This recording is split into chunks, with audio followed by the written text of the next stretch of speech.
And the best team in baseball wins it all in 2018. The Tigers reclaim their crown by crushing Alabama. Brady under center, victory formation, takes the snap, falls to a knee, and that'll do it. The New England Patriots have won. And Virginia with the all-time turnaround title. We the North are now we the champions. The Raptors, the 2019 NBA champs. Now, here are your hosts for Sports 56 Middays, Greg Gaston and Eli Savoie.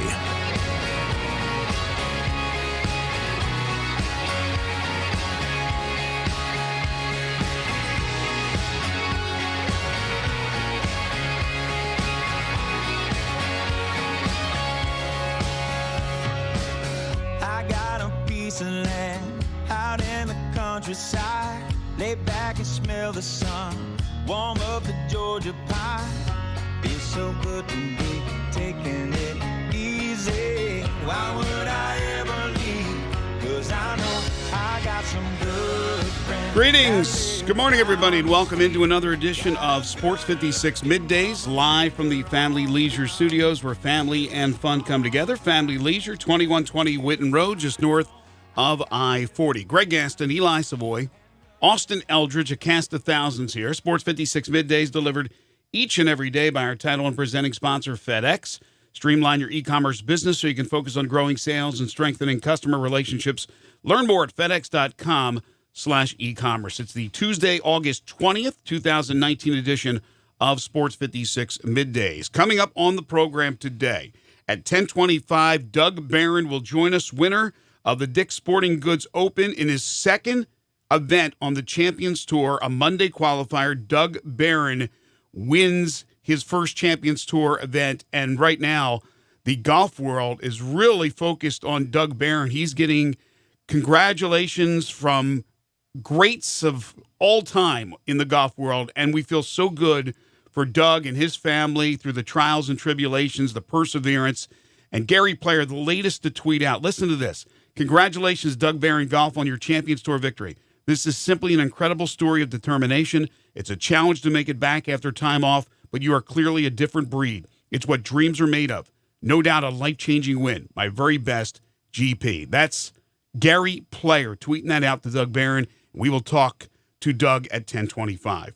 At 11:25, Drew Hill back from the Bahamas as we wrap up what happened with the Tigers down in the Bahamas, other than the 4-0 sweep. What does it all mean as far as starters and rotations and all things Tigers basketball? Drew Hill certainly has his finger on the pulse of UM basketball, and he will tell us what he thinks will happen in the fall, maybe with a starting lineup prediction. We'll have Drew at 11:25. Before that, though, at 11 o'clock, Dennis Dodd, national college football writer for CBSSports.com, will join us. Dennis, as I mentioned yesterday on the show, has predicted the Tigers to go undefeated and to play in the Cotton Bowl, represent the group of five in the New Year's Six games. The New Year's Six game will feature the group of five best team, or the team that they picked to play in the Cotton Bowl this year. So he feels Memphis will be in the Cotton Bowl. We'll ask him why he feels that way.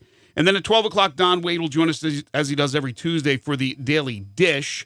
Don will be in studio. Also, 2.5 questions. Also, Humdinger's trivia. Eli, how are you today? I am very good. It's the D. We're doing the D version of the show today. I was thinking about that last night as well. You're right.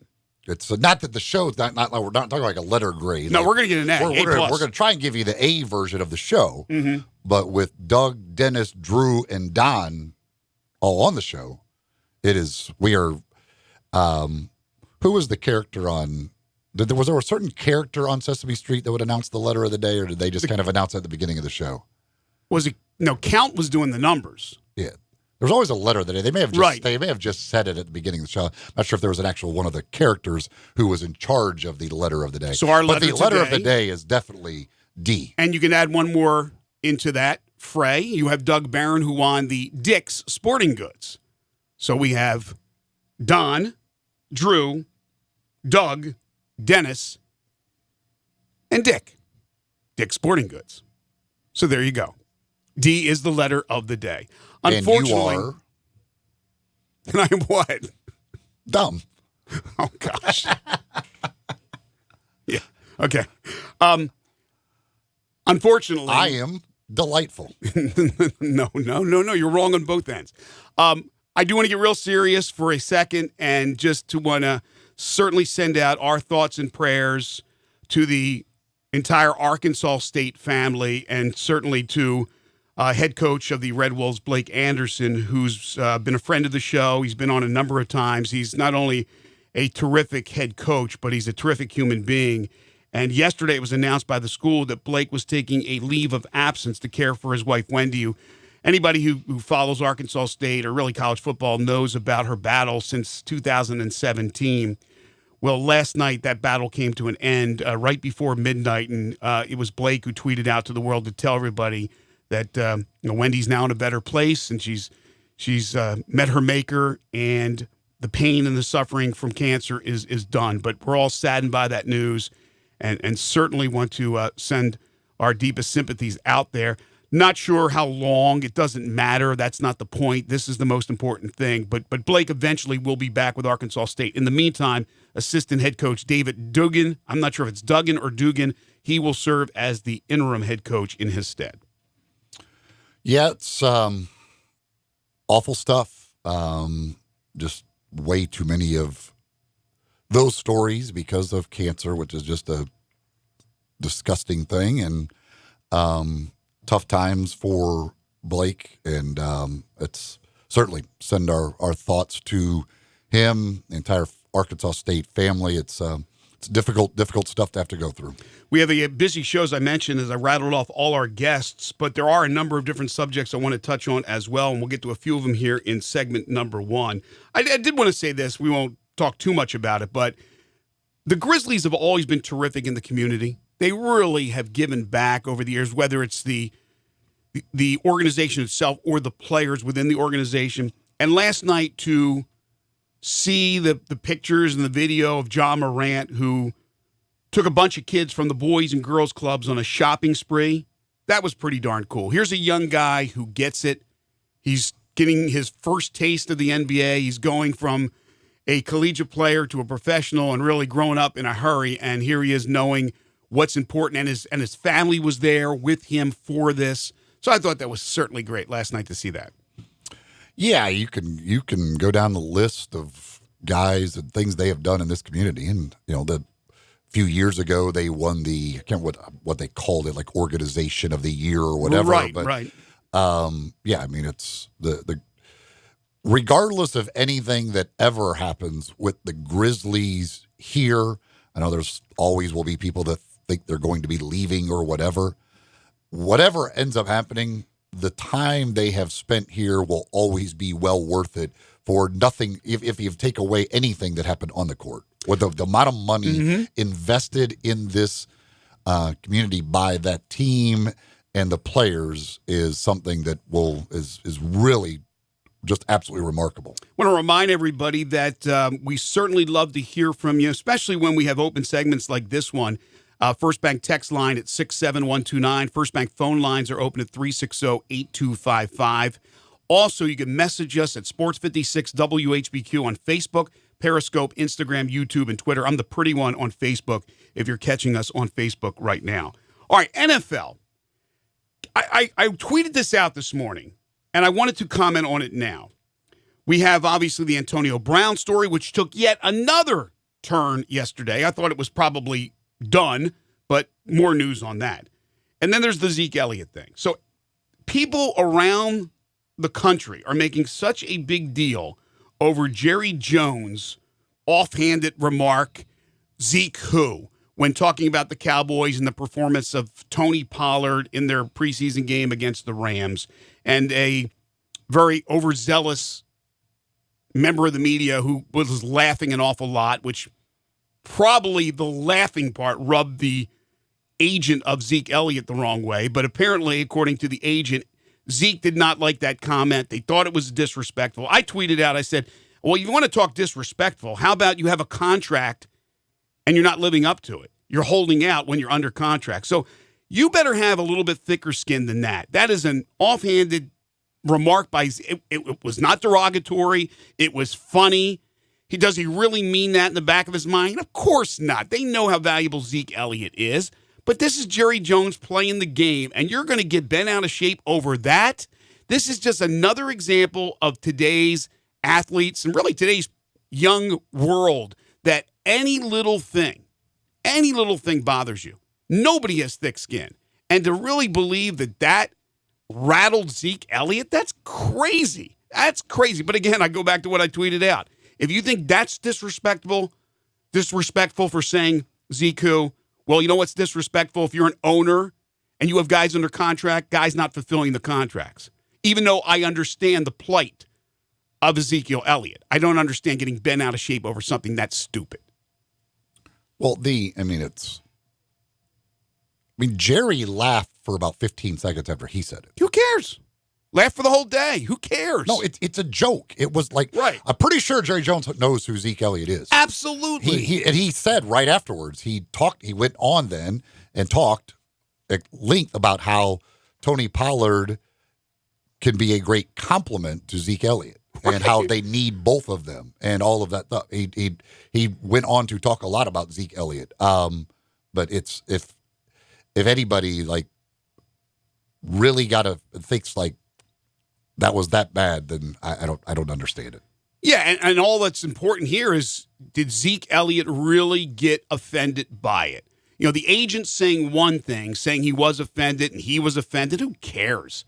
But if Zeke was really bothered by that, then you better find some thick armor, my friend. That is absolutely ridiculous. Boy, and people actually going after Jerry Jones and the media guy because he was laughing at it. Think about your situation. If you were sitting there, I don't know if it was a group of media people or just the one guy. No, there was a group. Okay, either way, if it's Penny Hardaway or Mike Norvell or Matt Luke or whoever that we cover in the area, and they said something that was funny, corny, whatever, we're always going to give him the benefit of the doubt. We're always going to give the courtesy laugh. It's always going to happen. Maybe this guy laughed a little bit too hard, but that's always the case. You always give the old respectful laugh, right? It wasn't a big deal. It wasn't like he said something racist. I mean, please give this a break. This becomes a story like it did yesterday, and it's all because of the times we live in now. We are so offended by every little thing, for goodness sakes. Be offended that he's holding out. The thing is, this happens over and over in sports, but especially the NFL, because ESPN has a lot of money invested in NFL coverage. And so they have feels like 20 hours a day dedicated solely to the NFL. Mm-hmm. So they have to find something to talk about. Like there are times you can only talk so much about the third string linebackers trying to make the Denver Broncos. Sure. Like if it's the preseason, so any little thing like this, any of these little stories, they will blow it out of proportion because they have to have topic of conversation, which they want to focus on the NFL in really about 90% of what they're doing. Another example yesterday, and I don't know who, it may have been Damian Woody. I don't want to throw him out into the fire because it may not have been. Maybe you know. But there was a comment made yesterday that Mike Mayock, the general manager of the Raiders, ruined the relationship with Antonio Brown, basically because he came out and said what he said to the media the other day, that he's either all in or all out because we've done everything. We've exhausted every possibility. I gave him a good yesterday on my good, bad, and ugly for coming out and saying that because everybody is tired of the Antonio Brown shenanigans. Well, whoever it was, member of the media, made a big deal out of that. Oh, the Mayock ruined the relationship. Well, let me tell you something. Antonio Brown yesterday, after we thought this was all put to bed, filed another grievance against the NFL in an attempt to wear the helmet he's worn throughout his career. I can't believe this. I really can't believe this. Is this guy not going to play and leave $30 million on the table? Now they want some kind of waiver for 1 year at least to be able to wear the helmet. They think the NFL is doing this all to spite Antonio Brown. Well, his case in this, his claim in this grievance is that players last year were given a 1 year grace period, and he is not being given a 1 year grace period. However, the NFL, which is their right to do because they get to make the rules for their league, after last year, did away with the 1-year grace period. That's no longer a thing. We're not doing that anymore. So it's not because Antonio Brown. It's just they got rid of it for everybody after last season. So I don't see how anyway he's going to win this grievance. But again, I just don't think he really wants to practice, and he will drag this out as long as he possibly can to not have to practice, to miss as much practice as he possibly can. All you need to do is, if you're signing a free agent contract or if you're on the trade block with a team, have your agent be honest. Say, listen, he wants to come to Oakland. He wants to be a part of the rebuild. He's excited about the move to Las Vegas and the new stadium, but he doesn't want to practice. So he'll come in for a voluntary mini camp, maybe come in for a few. He'll hang at the site. He'll practice a little bit, but just play it off as he's got a little bit of an ankle. I mean, you can figure this stuff out because these guys don't want to practice. We had the injury with that Adam Gase took the blame for with Avery Williamson. You're getting injuries in games. You're getting injuries in practices. You're getting injuries with guys walking off the bus. So he doesn't want to practice. Fine. That's the trend anyway. Nobody wants to practice. They just want to play the damn games. It's all the young guys trying to make a roster spot for themselves. They're the ones that are battling. So make sure it's all set out in the open before you negotiate. Because if that's all this is, it's just gotten too carried away. The whole he also likes to be the center of attention. The topic. Right. But the whole center of attention for the Raiders, who have looked pretty good so far, albeit preseason games. The whole thing with Hard Knocks, not the whole thing, but they're really reaching to find other topics because Antonio Brown is the one topic that is polarizing and everybody's interested in. Well, that's why, going back again to the whole thing, the way this sets up, this is ideal for ESPN because they are the king. I mean, they have, again, hour after hour of NFL programming. But NFL Network loves it too because they obviously 24 hours a day have to come up with NFL programming. But not only do you have these things that can be blown out of proportion, it is the Dallas Cowboys, Jerry Jones and Ezekiel Elliott, and the Raiders, Antonio Brown and John Gruden and Mike Mayock. I mean, other than, I guess, the Steelers would be the other, but you have two of the premier organizations. You have the owner, the most, whatever polarizing owner there is. You've got two star players. I mean, this is beautiful. They will ride these things until they die for sure because this is perfect stuff for programming. But you know what organization you never hear about the drama? Patriots. Belichick doesn't say anything. Brady says very little. They do their thing, and they're always right there in the end. All right, we will take a break. Still to come, Doug Barron. He's up next. You'll want to hear Doug. And then Dennis Dodd at 11. Then Drew Hill at 11:25. Don Wade at 12. Also, interesting Twitter war between the Tennessee Volunteers and Lester Quinones and the Memphis Tigers. We will dive into that. And Paul Meyerberg from USA Today has put his list together of the top 10 coaches on the hot seat going into the 2019 season. We will discuss that. We got 2.5 questions. Humdinger's trivia. Busy show. Keep it right here on Real Sports Talk, Sports 56, 96.1 and 87.7. Ladies and gentlemen, grab a seat for Happy Hour. Johnny Radio's Happy Hour from 1 to 3 on Sports 56, 96.1 and 87.7. Upgrade your commute at Acura of Memphis. Seize the thrill and test drive one of our award-winning models, each packed with cutting-edge technology, luxurious amenities, and a driving experience that's sure to awaken your inner self. Driving shouldn't be a chore, it should be an adventure. Advance your drive today, shop our aggressive lease and finance options now. Luxury is waiting at Acura of Memphis, or shop online 24/7. Visit AcuraofMemphis.com.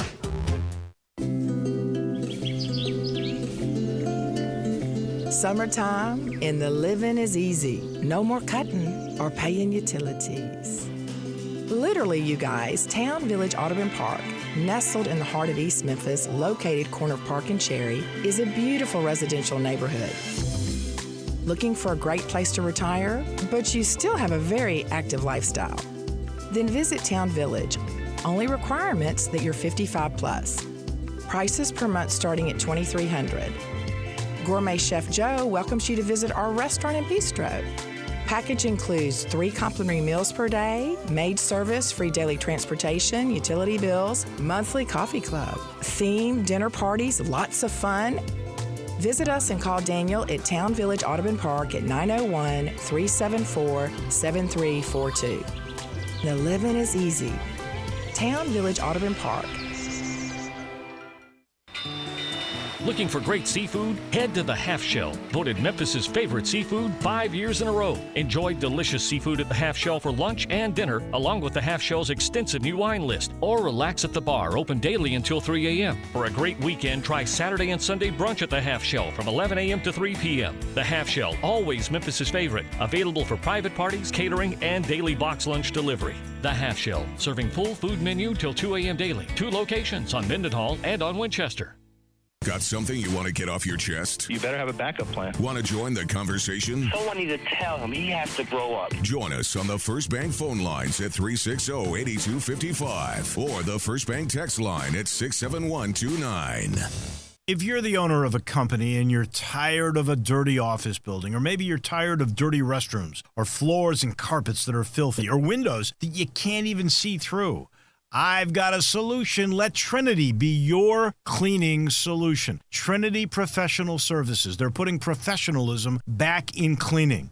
They specialize in stripping and waxing and buffing floors, in cleaning carpet. Just make it seem like it's spring outside. Window cleaning where you see through and everything shines. Commercial janitorial services specializing in final construction cleaning. Hey, the people that own this company, they are big construction people. They know what needs to be done. So if you would like it done the right way, call Todd Pope or Tommy Ferrari, the former Tiger quarterback, at 833-6773. 833-6773. It's Trinity. They're your cleaning solution. Now, back to Sports 56 Middays delivered by FedEx. This hour is also brought to you by Davis Motorhome Mart. Here once again are Greg Gaston and Eli Savoie. We welcome you back to Sports 56 Middays. Greg Gaston, Eli Savoie, Austin Eldridge. Just a short time ago, we're talking about the amazing story at the Senior Open Championship involving our friend Doug Barron. And it was a story of triumph. It was a story of battling back from a lot of obstacles.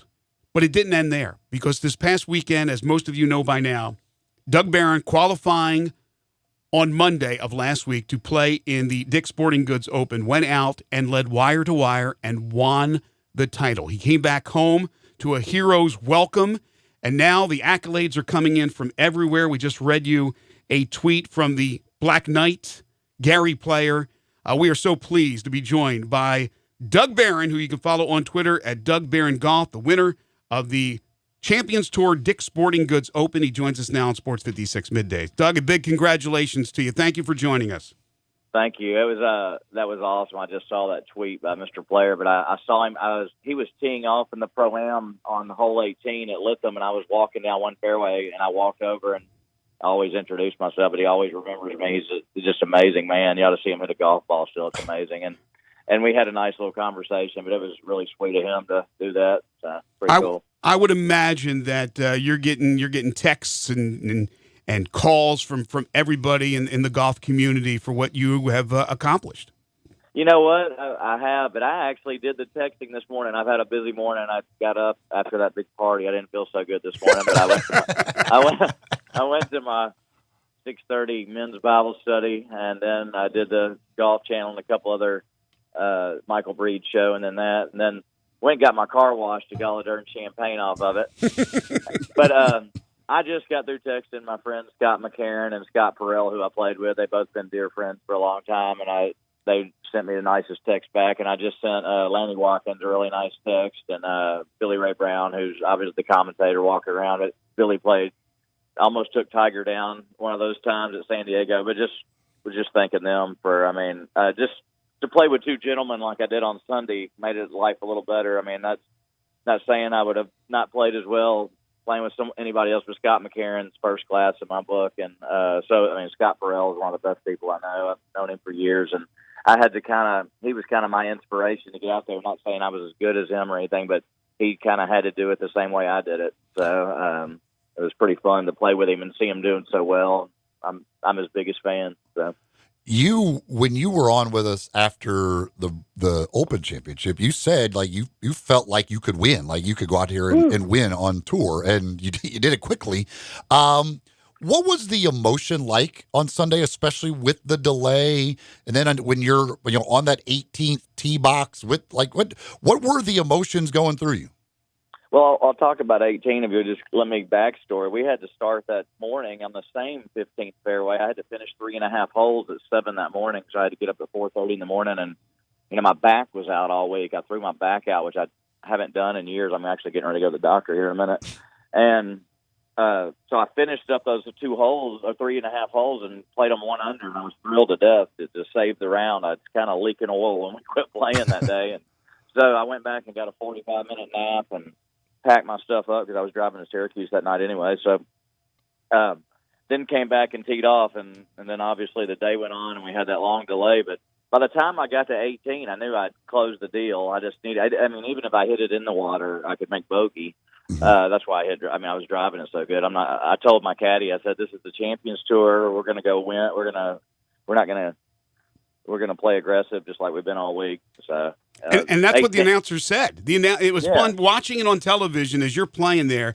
The announcer said, Doug is not going to, he is going to go for it. He's pulling out the driver. And then it was kind of cool because here you are, the guy waiting in the clubhouse to see what you do is Fred Couples, for goodness sakes. And then it's like Fred went out to the driving range and they go, well, Doug just sealed the deal and Fred is leaving the driving range. How cool was that?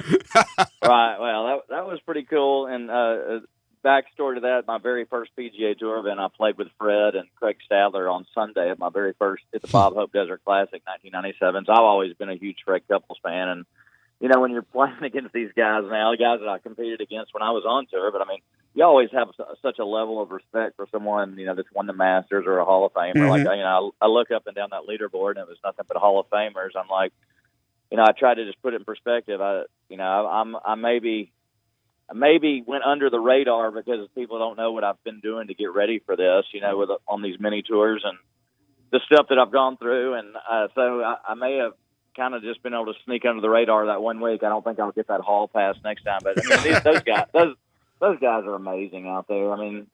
It's a bunch of amazing golfers. It really is.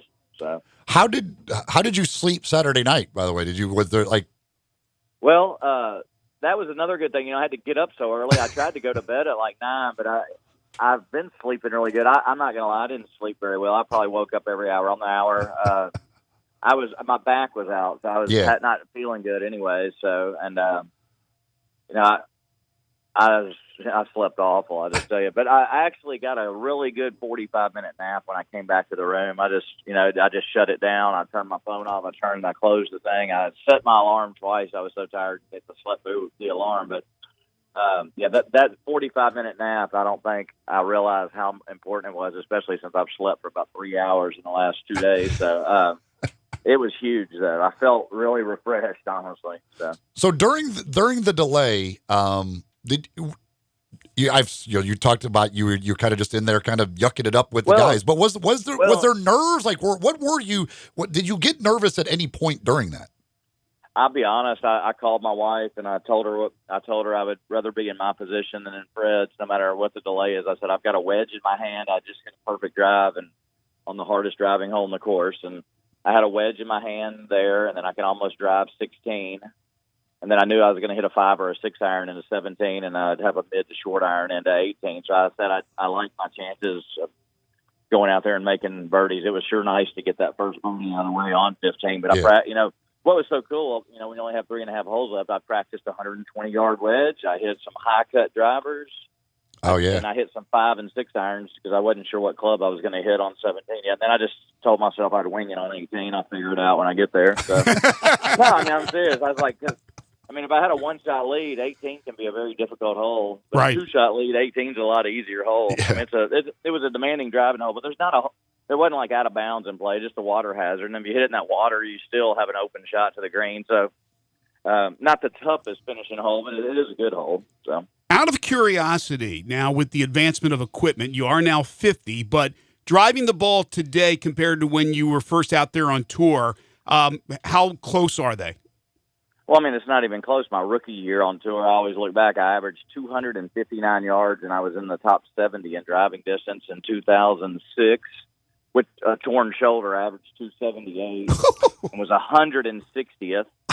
And last week, I believe I saw my driving average at 309. I don't hit it 309. I'll just be honest. I hit it about 285 when I hit it good, but I hit some really good drives. And I did catch McCarron a couple of times, which was he's long. I mean, he flew it right on the green at 16. Now he flew me by 30 yards, but I did get a couple out there with him when I hit him. So The technology is crazy, isn't it?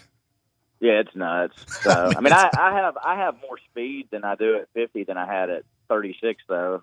Really? One, I was out of weight, over shape, and had torn shoulders when TrackMan was first able to come out and measure all that. So yeah, I have a little bit more speed now than I did then. So not only do you get this triumph, you get this win, you get everything that comes with it. Now you don't have to worry about Monday qualifying. You're exempt for the rest of the season, all of next year.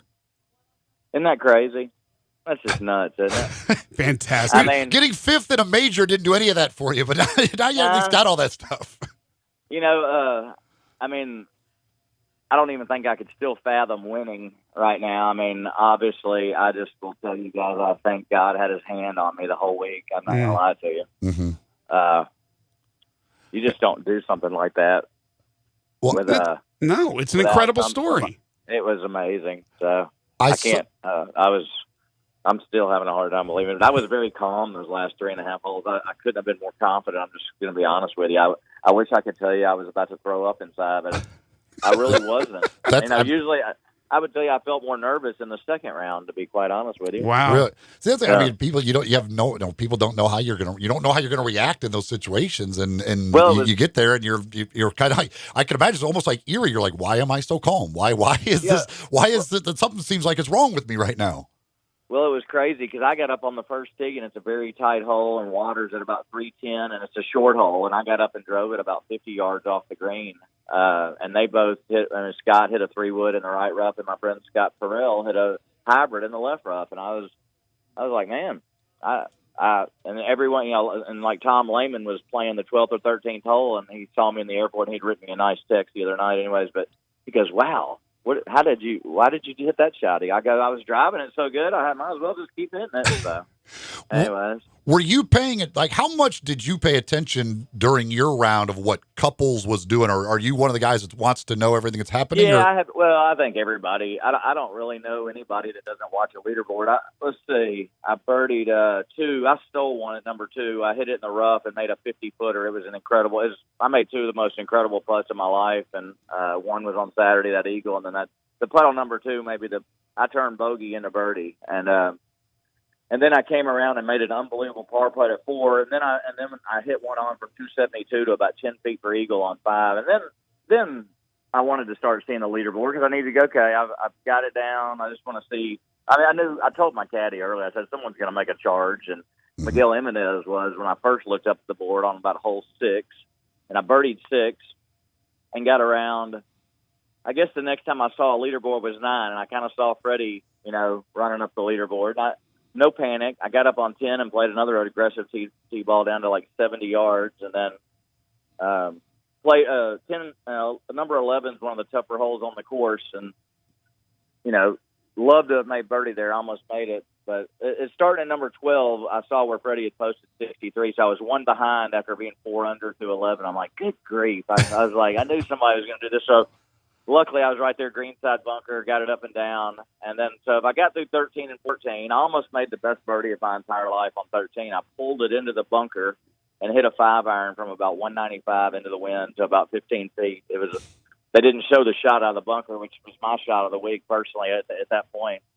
And they showed the putt, but I left it dead short in the heart. And then 15's a tough little par 3. I think Freddie had hit it in the water. He didn't hit his best shot and he chipped in, but I almost birdied that hole. I almost made like a 30-footer, and then 15 will just make you throw up inside when you get on that tee box under the gun. I mean, I decided not to hit a driver because I had pulled a couple on the back nine, and I had hit a couple really, really good 3-woods that were really long, and I just told my caddy, I said, I'm going to go with the same mindset. I just like 3-wood because I can still hit a wedge in today with no wind blowing. So I did it, and then I got to almost to the exact spot, and the horn went off again. In the exact spot where I started at 7 that morning. So literally, it was just crazy. So your putting was incredible to watch you make those big putts that you did. How much do you rely on your caddy on putts? Well, I will tell you this week.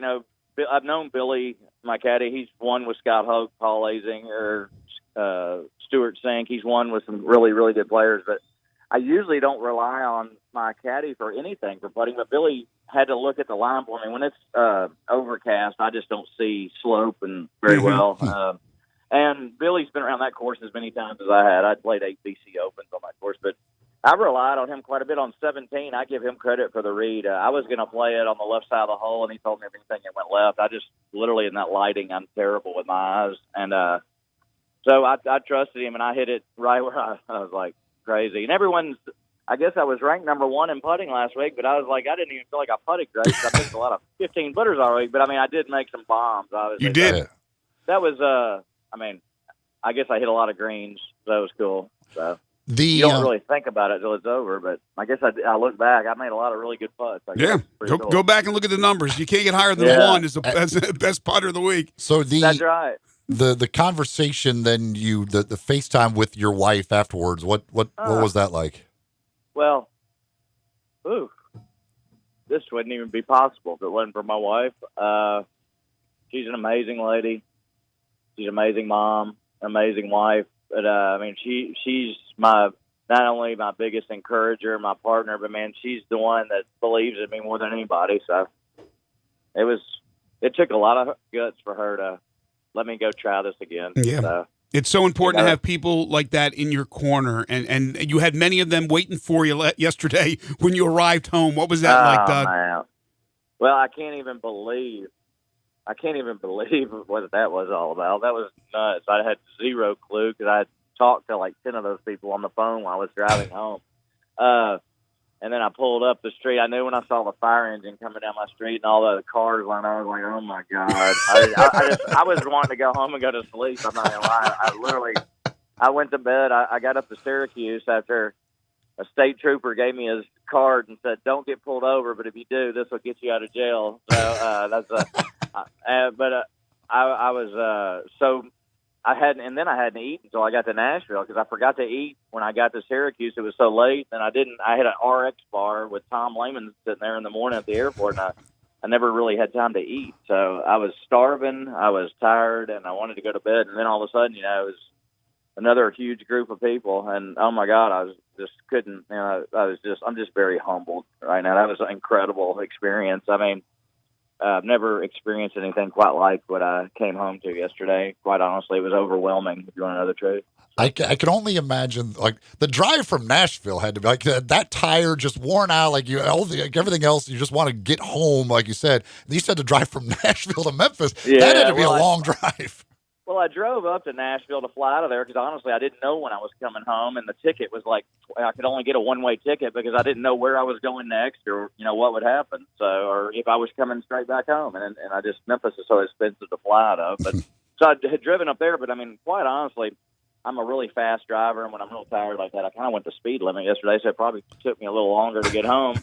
And usually I zip it around, but that was the only time I really had to sit there and reflect, and it was kind of good just to have that time by myself, quite honestly. Because on the plane, my back's hurting. It was so uncomfortable sitting on the plane the whole time. I was trying to go to sleep, and the guy next to me never stopped talking. He didn't know who I was from Adam. I sure wasn't going to tell him I just won a damn golf tournament. I couldn't get him to be quiet, and I didn't want to be a jerk to him. So I finally said, man, I've just got to try to close my eyes, and I didn't want to It was pretty funny though, golly. It's funny how people can talk about anything. Oh, especially on a plane. That is the worst when all you want to do is go to sleep and they won't quit talking to you. Oh, that is the worst. So Doug, a fast driver and a sneaky long driver as well, as we saw in this win. And what were you say? And what happened?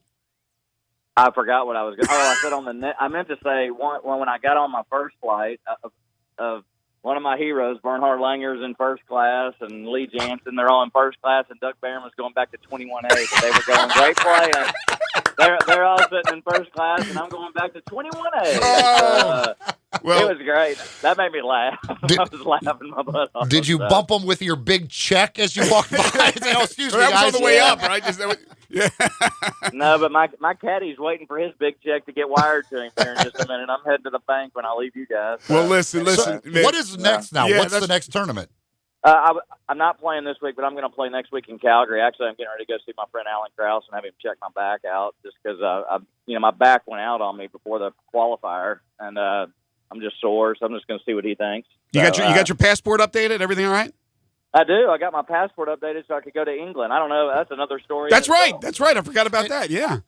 Marsha Blackburn's office helped me get my passport to go to England. It was incredible. I had to drive over to Hot Springs and get it. But that's right. You told us that story. It was fun. And how many tournaments are left in the season for the champions? I think there's 5 before the Charles Schwab playoffs, so I'll have 4 more before the playoffs, and I would assume I will get in both of the playoffs where I am on. I guess I moved up to like 33rd on the money list, which is pretty cool. Wow. So, Two tournaments, 33rd on the money list. That's pretty good. Well, maybe I'm doing it the Fred Couples way. I'm just playing a couple, and that's fine. But no, I mean, it's crazy. People think you're going to change all your expectations. I have no expectation except that I'm playing really good golf, and obviously I want to get up there and with 3 holes to go again and have that feeling again. But I mean, you have to be a realist out there too. I mean, when it's your week, it's your week. But there's so many good players out there. It's so competitive still, and the guys are way fitter than I thought they would be, and way better than I thought they would be. Quite honestly, they hit it a lot farther than I thought. I thought I would be. Well, I think I will be one of the longest drivers out there. I think they talked about it the other day, but man, there's some really, really good golf. Look, there's a lot of really good players, and you are another one of them. A new lease on life at the age of 50, Doug. We couldn't be any happier for you and your family. We'll be keeping up with you as you continue to play here on the Champions Tour. It's a shot in the arm for everybody in the Memphis area to see what you have done, how you have battled back, and we can only congratulate you. Thank you so much for joining us, man. Thank you, guys. Really appreciate it. Thank you, Doug. Doug Barron. Wow, what a story. I mean, it's awesome. It's incredible. I mean, he was basically forgotten as a professional golfer, everything he went through with the PGA. And then he became basically a local instructor. And he turns 50. It's like ding. It's like Cinderella. Boom. Make sure you take care of business. And then when the clock strikes 12, you're in trouble. Well, here it's the opposite. When the clock struck 50 for Doug Barron, he's found this new lease on life, and to have the backing of his lovely wife and his family. It's so important to have people in the corner, the right people, and I'm just so happy for him. It's again, he's 33rd on the money list. He's played 2 tournaments. And but he's also now a guy where the others on the tour are, if they didn't know who Doug was, they know who he is now. So there's another guy they got to watch out for. Hour number 1 of the program each and every day is brought to you by Davis Motorhome Mart, with over 7.5 acres of beautiful travel trailers, motorhomes, fifth wheels, and toy haulers, towable half-tons, motorhomes from 27 feet up to 45 feet in length, and they have all the big names covered: Winnebago, Coachman, Puma, Highland Ridge, and Tiffin. In fact, they're a top 10 Tiffin dealer in the entire United States. They have a lot of people that come from all over the country, even come from Canada, where Doug is headed to. They come to Memphis to buy a motorhome, to purchase a motorhome from Davis Motorhome Mart. It's a family-owned and operated business. Right now, they have a big blowout sale going on all the 2019s. They're trying to make room for their 2020s, and you can get these things tricked out any which way you want. They can take care of that for you. You can check them out on the website. Find out more about them at davismotorhome.com. You can call them at 901-332-3414. When you do, please tell me you heard it here on Sports 56 Middays. Tell them I sent you.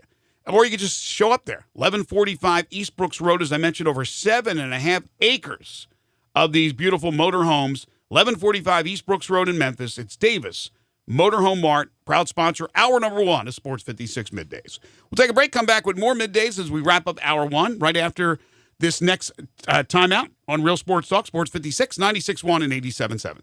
Search Sports 56 on Facebook and give us a like. And follow us on Twitter at Sports 56 WHBQ. I Buy Houses, 901-406-1101. That's 901-406-1101. I Buy Houses. I Buy Houses will buy a house in any area, in any condition, and yes, it's guaranteed to close in 5 days. If you need to sell your home quickly, call 901-406-1101. If you've been through a divorce, if you lost your job, if you're tired of renters, I Buy Houses can get you your money quickly. I Buy Houses will buy your home in Shelby County, DeSoto County, Memphis, Bartlett, South Haven, Horn Lake, Olive Branch, anywhere and everywhere in between in any condition. And yes, they're open 24 hours a day, 7 days a week. I Buy Houses, 901-406-1101. That's 901-406-1101. Grab that pen, 901-406-1101. I Buy Houses. Your Memphis Tigers football team opens the 2019 season against regional rival Ole Miss Saturday, August 31st. And tickets are on sale now, starting at $55 each. Get your tickets today by visiting GoTigersGo.com or by calling 901-678-2331. Or Tiger fans can still grab a 3-game package or a season ticket. College football is finally back. Memphis versus Ole Miss, Saturday, August 31st at 11 a.m. at Liberty Bowl Memorial Stadium. Sponsored by FedEx and ABC Local 24. Gun enthusiasts in the Mid-South know all about guns and ammo at 3615 Summer and 577 Goodman Road, Suite 4 at the corner of Goodman and Elmore in South Haven, because they carry the largest selection of both guns and ammo in the area. They are authorized dealers of Colt, Benelli, CZ, Smith & Wesson, Glock, Ruger, Sig Sauer, Vergara, and a lot more. If you or someone you know is looking for something for self-defense, competition, hunting, or just something that goes boom, then get to Guns and Ammo, 3615 Summer in Memphis and 577 Goodman Road, Suite 4 at the corner of Goodman and Elmore in South Haven. Looking for great seafood? Head to the Half Shell, voted Memphis's favorite seafood 5 years in a row. Enjoy delicious seafood at the Half Shell for lunch and dinner, along with the Half Shell's extensive new wine list. Or relax at the bar, open daily until 3 a.m. For a great weekend, try Saturday and Sunday brunch at the Half Shell from 11 a.m. to 3 p.m. The Half Shell, always Memphis's favorite. Available for private parties, catering, and daily box lunch delivery. The Half Shell, serving full food menu till 2 a.m. daily. 2 locations on Mendenhall and on Winchester. Come to Holly Chevrolet in Marion and get a sizzling summer deal. Right now, get 20% below MSRP. That's over $9,000 off MSRP on the strongest, most advanced Silverado ever. The all-new 2019 Chevy Silverado Double Cab LT.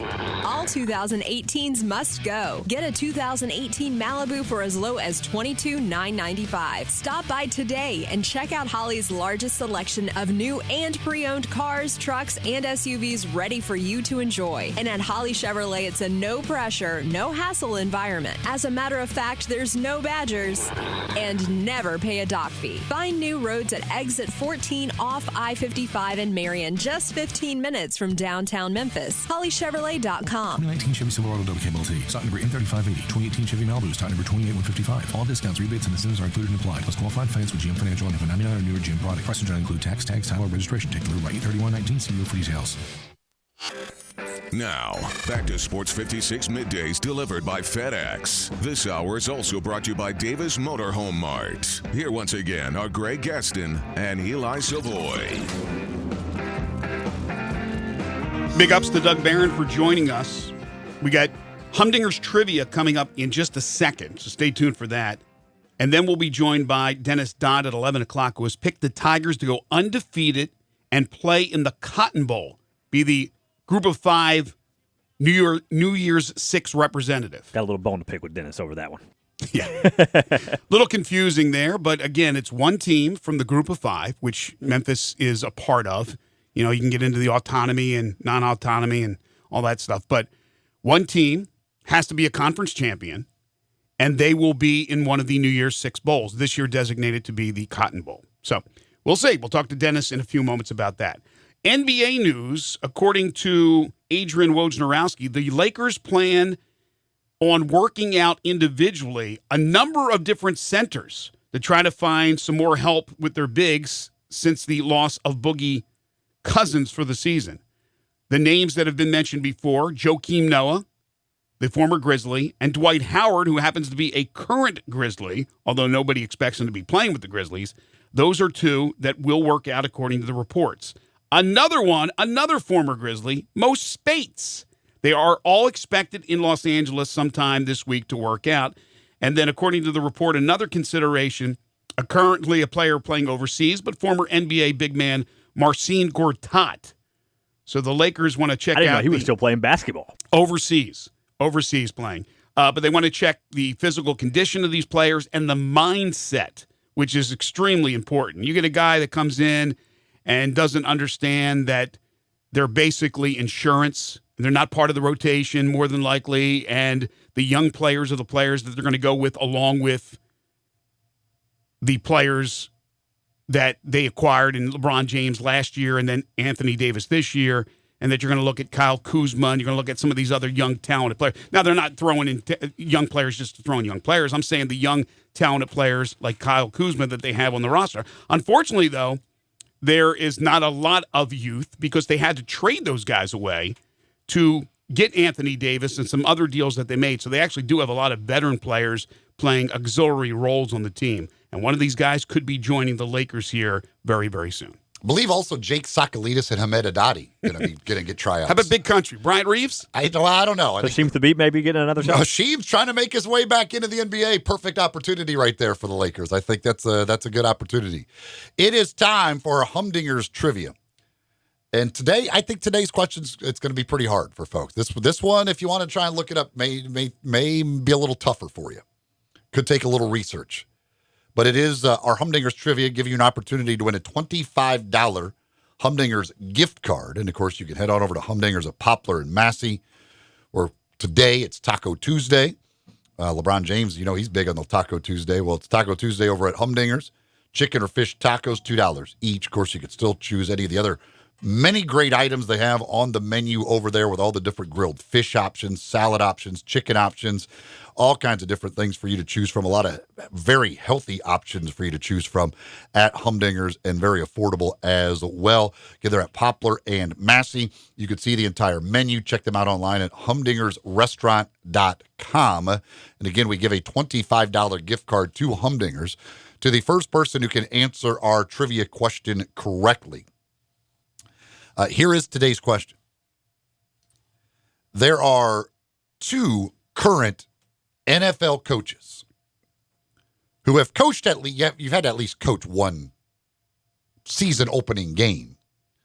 There are 6 coaches who have never coached a season opener, so they obviously have not lost a season opener. But there are 2 current NFL head coaches who have never lost a season opener.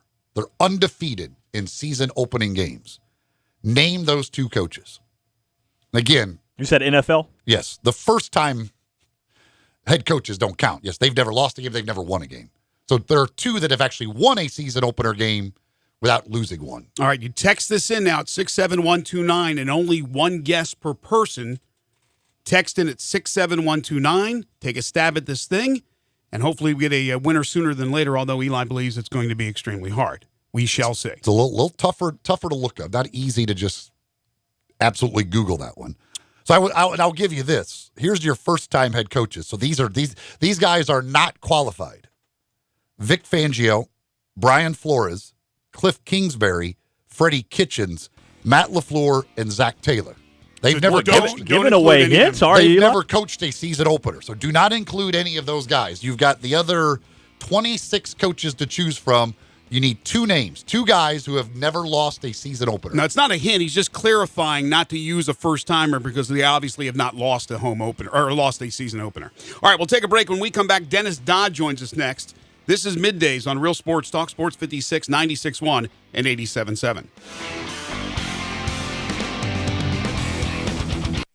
everybody. Want to save some money on a brand new Chevy and get a full belly and for a good cause? Well, come out to All-Star Chevrolet in Olive Branch Thursday, August 22nd from 11 to 1 to honor all first responders. They're going to have a big fish fry and a whole lot more with food, beverages, door prizes, and an ice cream truck. So if you're a first responder or appreciate our first responders, come out to All-Star Chevrolet in Olive Branch on the 22nd and have lunch on us. And while you're out there, test drive as many new Chevys as you want, like the new 2020 Silverado. It's here. And the 2020 Chevy Blazer. And also ask about the 2020 Corvette. And not just that, the All-Star Chevy Challenge is just one more reason to head to Olive Branch for that all-new Chevy. Just take them any real written offer from any Mid-South Chevy dealer and they'll beat it. So find new roads to Olive Branch and don't miss lunch on us at All-Star Chevy on August 22nd. Remember, it's Olive Branch, not South Haven, people. All-Star Chevrolet on Goodman Road or go to allstarautogroup.com. You check things all the time,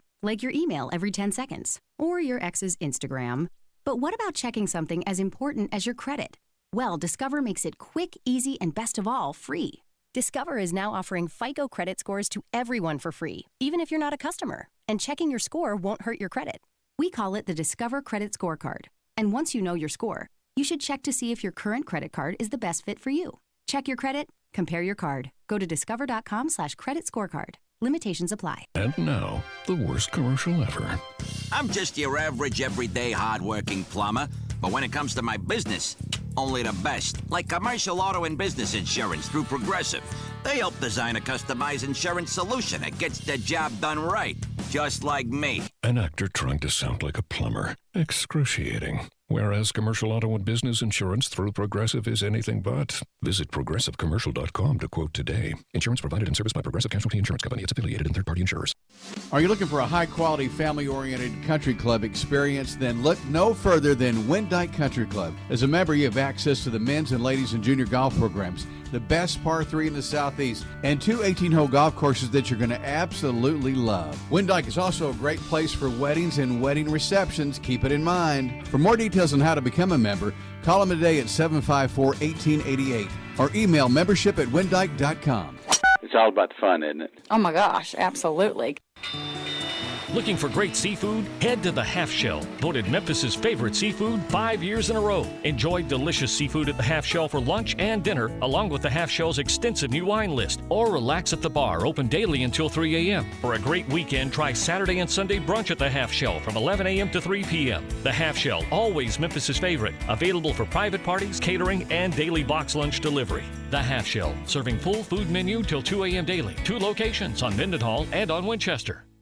You already know you can listen to Sports 56, 96.1, and 87.7 anywhere with the Sports 56 app or at sports56whbq.com. But you can also keep up to date with everything going on by keeping up with Sports 56 on social media. Be sure to follow us on Twitter, Facebook, Instagram, YouTube, and Twitch for information on breaking news, chances to win prizes, and video of all the shows. Don't miss out on anything that's going on. Stay in touch with Sports 56, 96.1, and 87.7 on social media.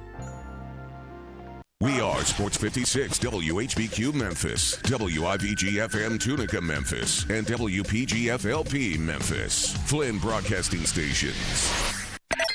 Now, back to Sports 56 Middays presented by FedEx. Here once again are Greg Gaston and Eli Savoie.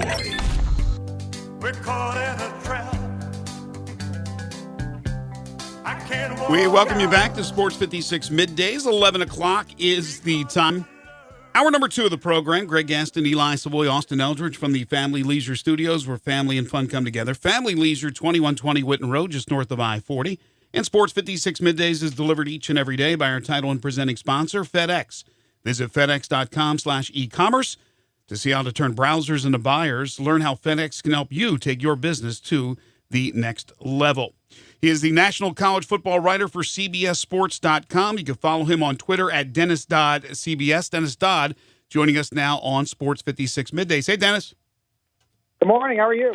Doing fantastic. Unfortunately, we opened up our show, as you probably know, Jonesboro, not too far from Memphis, with the certainly the very sad news of the passing of Blake Anderson's wife, Wendy, who had been battling cancer since 2017 and now on indefinite leave, obviously, to take care of all the things with his family and the personal things. But it's just horrible news to hear as we are ready to kick off the college football season. Just heartbreaking. I've been close to this situation for really years at Arkansas State because I knew the coach, the AD. Did not know Wendy. I had not interacted with her, but knew the whole situation. And those of us who have been in this situation, and cancer touches almost everyone these days, it's just heartbreaking, and your heart goes out to Blake Anderson, who's been a rock, his children, and all of Arkansas State. Football really doesn't matter right now. Yeah, there is no doubt about that. As you said, it's cancer. Unfortunately, does end up touching pretty much everybody, and it is an awful thing. We talked yesterday about your expectations this year for the Memphis Tigers. You're very high on our Memphis Tigers here. You're a popular guy in the city these days. Yeah, no, in the off season, I was just looking at it. I mean, you start with the fact that the AAC is we know pretty much before the season starts that New Year's Six Bowl, that grandfather New Year's Six Bowl berth is going to come from the AAC because it hasn't come from anywhere else in the group of five. And you sit there and start to go, okay, who's it going to be this year? Is it going to be UCF? Is it going to be Cincinnati? Memphis, maybe it's a function of their schedule, is favored in all their games this year. There are only 7 teams in the country favored to win all their games. Now, we're talking Alabama, Georgia, Oklahoma, Clemson, those types. Nobody thinks of Memphis, but if they get past Ole Miss in that opener at home, they got a heck of a chance. They're already favored to win the West. So, what you're talking about is the team that you favor to win the AAC to be in that New Year's Six Bowl, and why not Memphis? Yeah, I think there's no question. You beat Ole Miss. You put yourself in a position. You lose to Ole Miss, even though you still can win the conference. And as you said, the New Year's Six has still come out of the American. It's still possible, but I think it puts you a little bit behind the 8 ball. But let me ask you about within the conference. UCF obviously has been the Kings, and they've taken care of Memphis the last 2 years in the championship game. How much confidence do you have in Brandon Wimbush, because it looks like it will be the Notre Dame transfer as the quarterback for Josh Heupel? Yeah, I think they take a step back because of that. Nothing against Brandon Wimbush, who, let's not forget, beat Michigan in the Notre Dame opener last year. He had won the job and beat Michigan. Now, he later lost it to Ian Book. They went to the playoff. We know that story. Fine quarterback. But when you go from Mackenzie Milton to his backup, who has been injured, and now to Brandon Wimbush, which is really a stroke of luck that he even went to UCF. Now he's got a proven FBS Power 5 starting quarterback, but I think they're going to lose too much to get back there. Mackenzie Milton was a fire starter. We all know what happened to him with that horrific injury. He put the team on his back. I don't know if Brandon Wimbush, nothing against him, is that type of guy. A lot of people like Cincinnati this year as that team that knocked them off in the East and maybe even win that conference. Are you high on Cincinnati? I am. So I think Luke Fickell is bound for a Power 5 job pretty soon somewhere, Big Ten, whatever. He was a linebackers coach and defensive coordinator at Ohio State under Jim Tressel. And has more than proved himself going down the road to Cincinnati and winning 11 last year. Winning at UCLA to start the season. They go to Ohio State in week 2, but they are more than qualified to win. I think a lot of people think I know it's going to be UCF and Cincinnati in that division. Take one or the other is going to play for the championship, but I think Luke Fickell has proved himself as a head coach. I think it reflects well overall on the strength of the conference. Right. Mm-hmm. As down as the ACC is, even with Clemson, the AAC I think has a lot of depth to it this year. Dennis Dodd joining us, national college football writer for CBSSports.com. You can follow him on Twitter at DennisDoddCBS. Speaking of Clemson, are we looking at Clemson, Alabama again? Part 5, I think it is, if you're scoring at home, Or are there some teams out there that you think can really make some noise and make it interesting this year? Yeah, I hate to disappoint everyone, but yeah, it's going to be tough. I mean, at some point, they're going to play each other again in the playoff. And people ask, is this good for college football? You know, they have definitely separated themselves for at least the second straight year. This would be the fifth straight year they would play each other in the postseason. They're that good. And I would submit that Clemson is taking a big lead over Alabama. You saw that in both polls. Right. I think it was 59 of the 65 coaches gave their first place vote to Clemson. It was pretty close to that in the AP poll yesterday.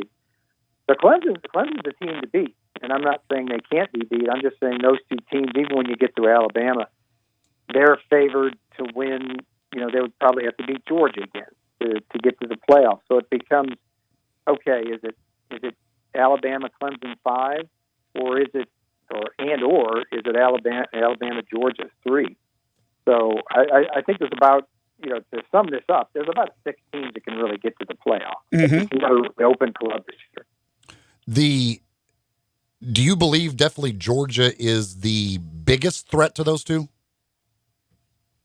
Because Georgia will probably play one of them, and they'll play Alabama, if not then Clemson as well. And at some point, I wrote about this in the offseason, they've blown, I think, a total of 5 double-digit leads against Alabama in the playoff and SEC championship games the last 2 years.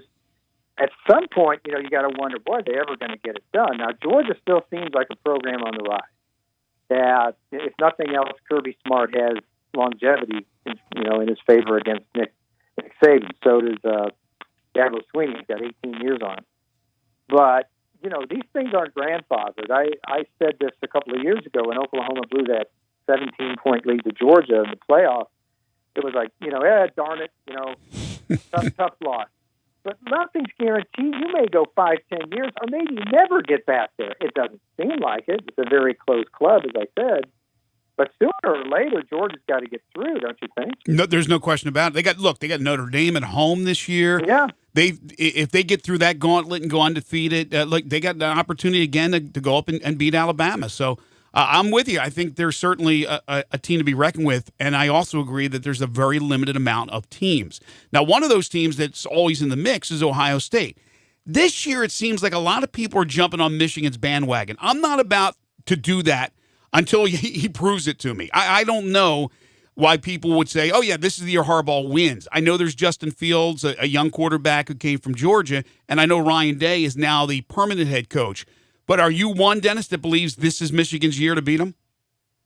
I do. I think Michigan's the best team. I think there's 2 discussions here. The best team wins. The other discussion is whether Michigan is going to the playoff, and I don't think there is. To me, they look like a 10-2 Big Ten champion that goes to the Rose Bowl, because I think you started to touch on it. There's too many hiccups. Well, too many challenges on that schedule for them to run the table. Especially after losing what they did. I think 3 or 4 draft choices on defense. Their receivers are really good, maybe second to Alabama in the country. That they still have to go to Wisconsin. They have to go to Penn State.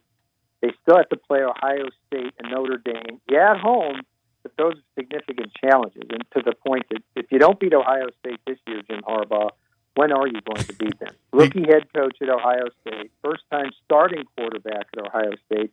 You got them at home. You're the better team. And that's what this rivalry is. People are already projecting the entire Big Ten season on that November 30th game. All right, so as we say goodbye to you, Dennis, we appreciate your time. Your 4 playoff teams at this point are?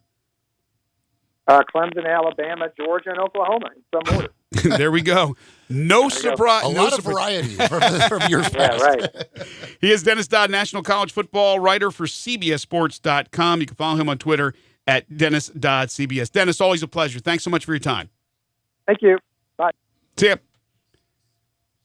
I don't know how many people are going to go out on a limb and put some off-the-beaten-path team in the playoff. I just don't see that happening.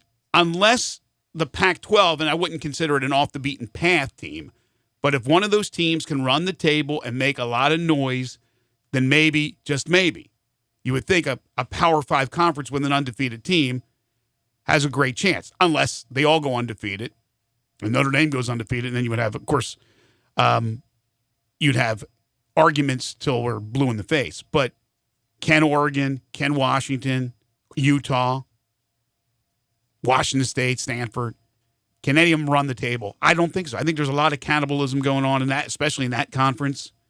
UCLA will be improved under Chip Kelly. USC is the big question mark because our friend Clay Helton is in a lot of trouble if they struggle. And according to Paul Meyerberg from USA Today, with their schedule, they're going to struggle. Right. They have an incredibly tough schedule. But Clay Helton is number 1 on his list of top 10 coaches on the hot seat for this upcoming season.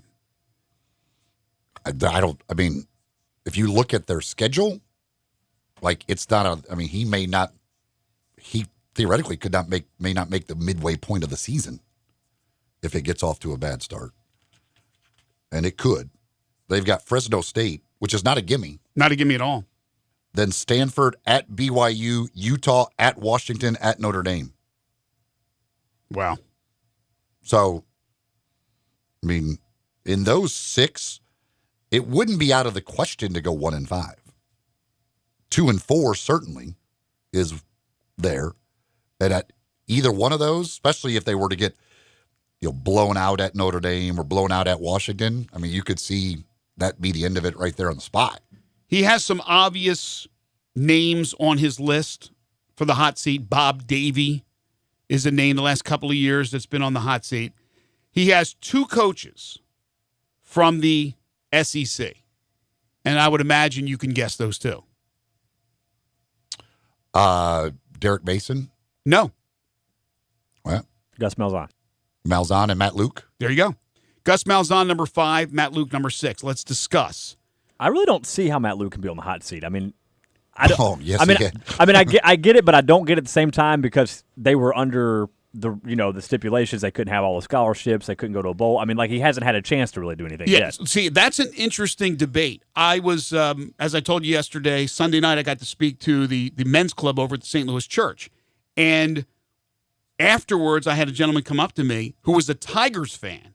But he said, Greg, I don't get it. I don't understand why people are thinking that Matt Luke is really on a hot seat and could lose his job with a bad season.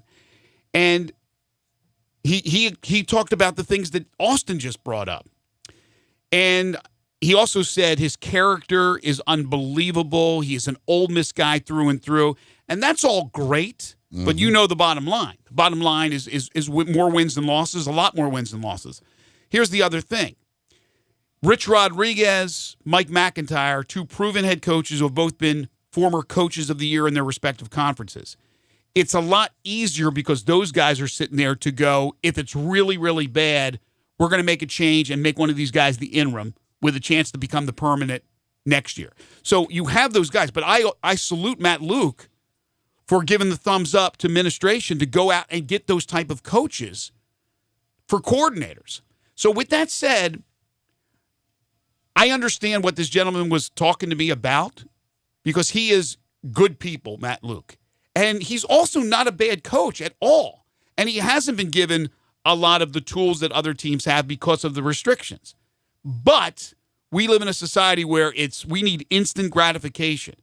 And if Ole Miss goes 2-10, I mean, he's certainly on that hot seat. It doesn't mean he'll be fired, but he is certainly right there on the hot seat. If they get close to 6 and if they get to 6, I mean, nothing's happening there. I'm not saying it's a bowl or bust. No, but a 2-win, a 1-win season or something, and I don't think that's happening. I got Ole Miss winning 6 games, but if that happens, then there's that possibility. There are people that, when he got the permanent job, thought it was just being done basically as a sacrificial lamb, like, that it was going to bottom out this year. Then you'll have been past all of the things. You then can go hire a coach that you was harder to hire a couple years ago because you were under the restrictions and all of that stuff. Here's the other thing that the gentleman was pointing out. He made a great argument on the side of keeping Matt Luke. They don't have the new chancellor or the new AD in. He doesn't. No, yeah, he doesn't that's believe a lot that of change happening. He doesn't believe the new AD will come into the spring. I think the new AD. Who knows? It's a guessing game, but probably around the first of the year. And he thinks that the AD, a new AD, means that he'll keep kind of everything status quo. And I'm saying there are some ADs that come in and they want changes. They want their people in. There are a lot of ADs who come in and they kind of like don't want to ruffle the feathers at first.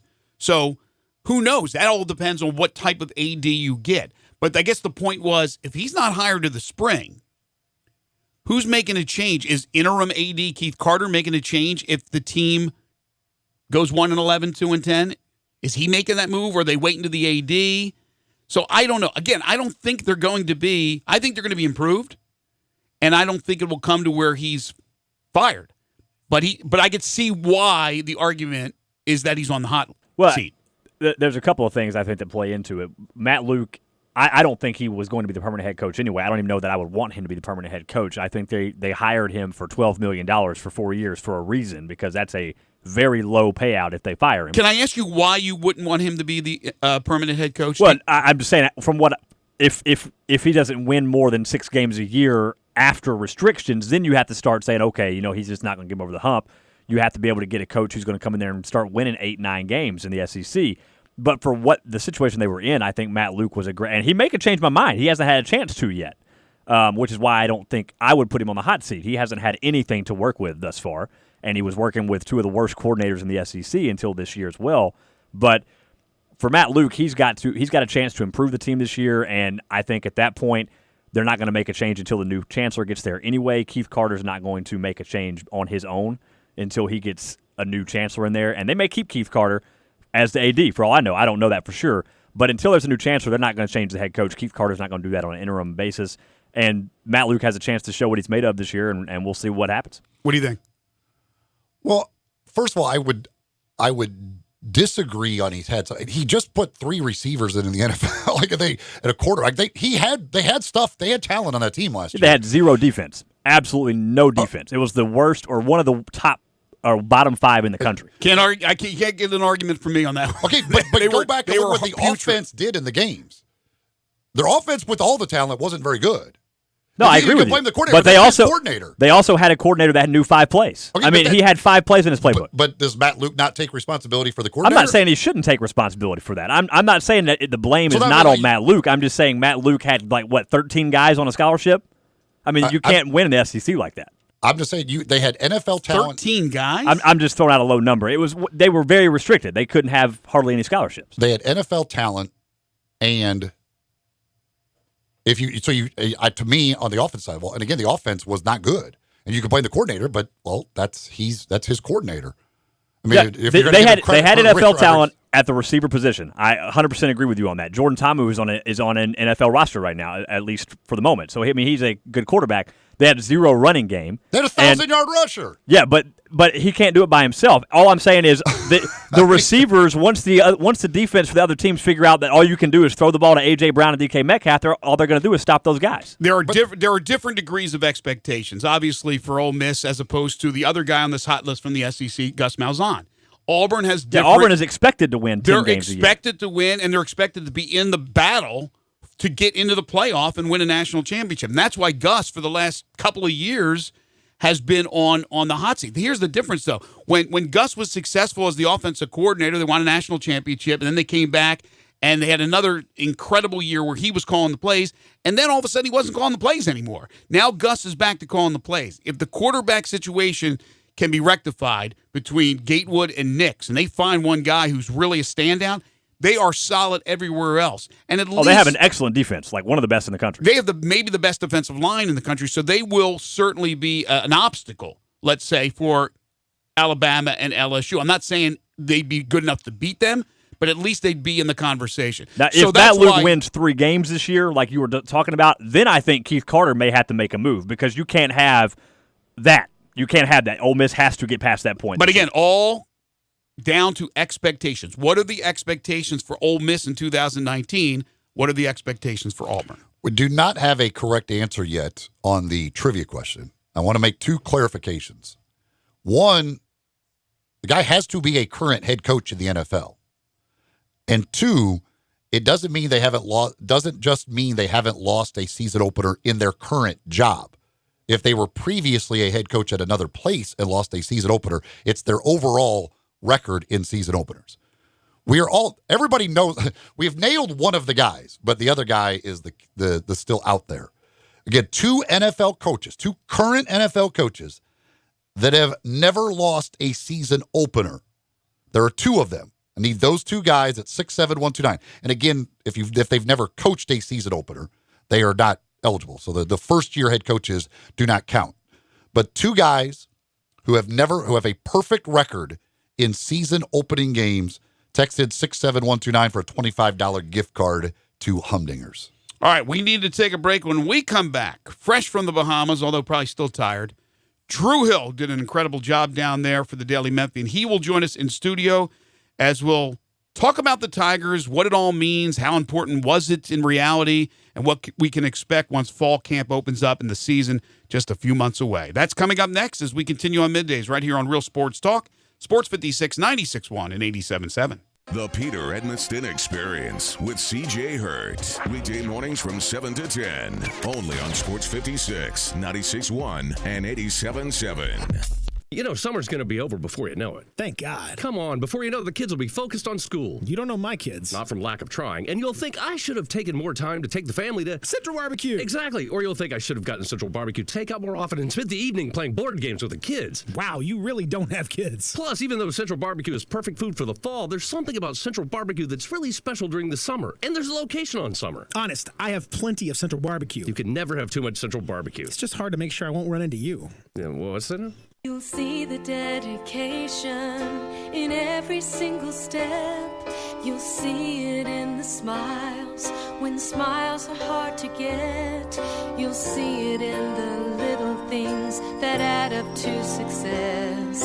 The caring and passion are the things that we love best. Wolf Chase Lemon Brace is your Mid-South provider for orthotics and prosthetics. They are an ABC-accredited facility, and their practitioners are ABC certified. At Wolf Chase Lemon Brace, their services include artificial limbs, legs and arms, braces of all kinds, and custom molded inserts. You can call them today at 901-507-7821 for their location on Highway 64 in between Germantown Parkway and Appling Road, or visit them at their new location in Jackson, Tennessee. That number is 731-660-5900, or visit them on the web at wolfchaselemonbrace.com.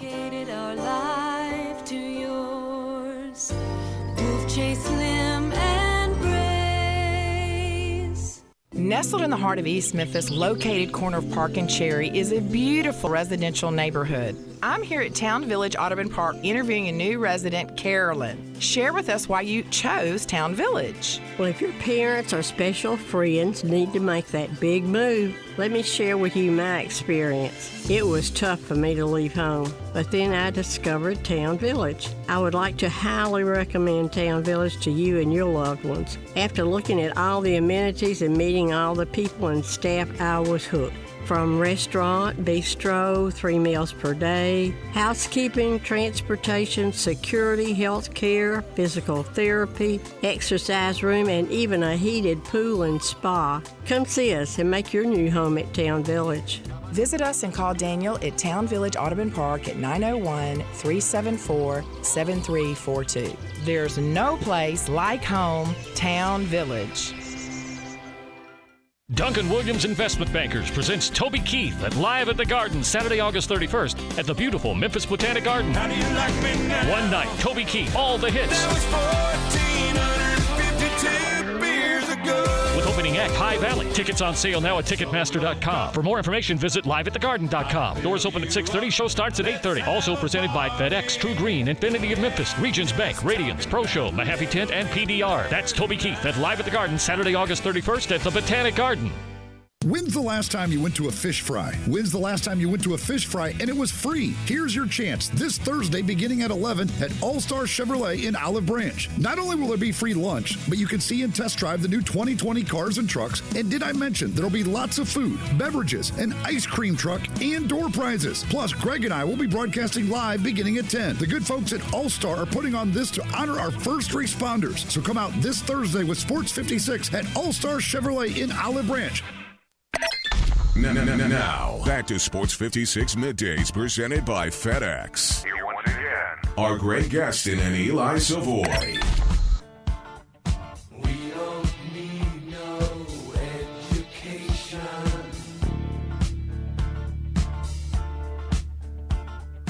We don't need no thought control. We welcome you back to Sports 56 Middays, 11:26 the time. Greg Gaston, Eli Savoie, Austin Eldridge, joined now by Drew Hill from the Daily Memphian, University of Memphis Tigers basketball beat writer. You can follow him on Twitter at DrewHill_DM. Fresh back from the Bahamas. He's playing some videos during the break of, what is it, a waiter on the beach? Not a waiter. They're just guys that walk around the beach and try and sell you fake Cuban cigars and And they're drinks out singing of a their coconut. menu, and they're singing the They menu. sing the menu, yeah. It's pretty damn funny.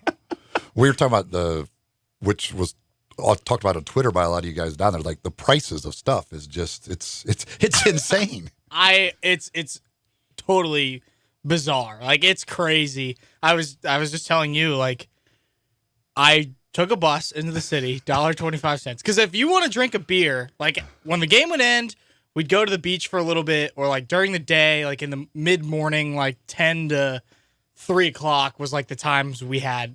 We could do stuff after the game, and we could do stuff from about, I mean, I would normally get up in the morning right until 8:30 or 9, have until 9 until about 3 or 4, and then go to the games.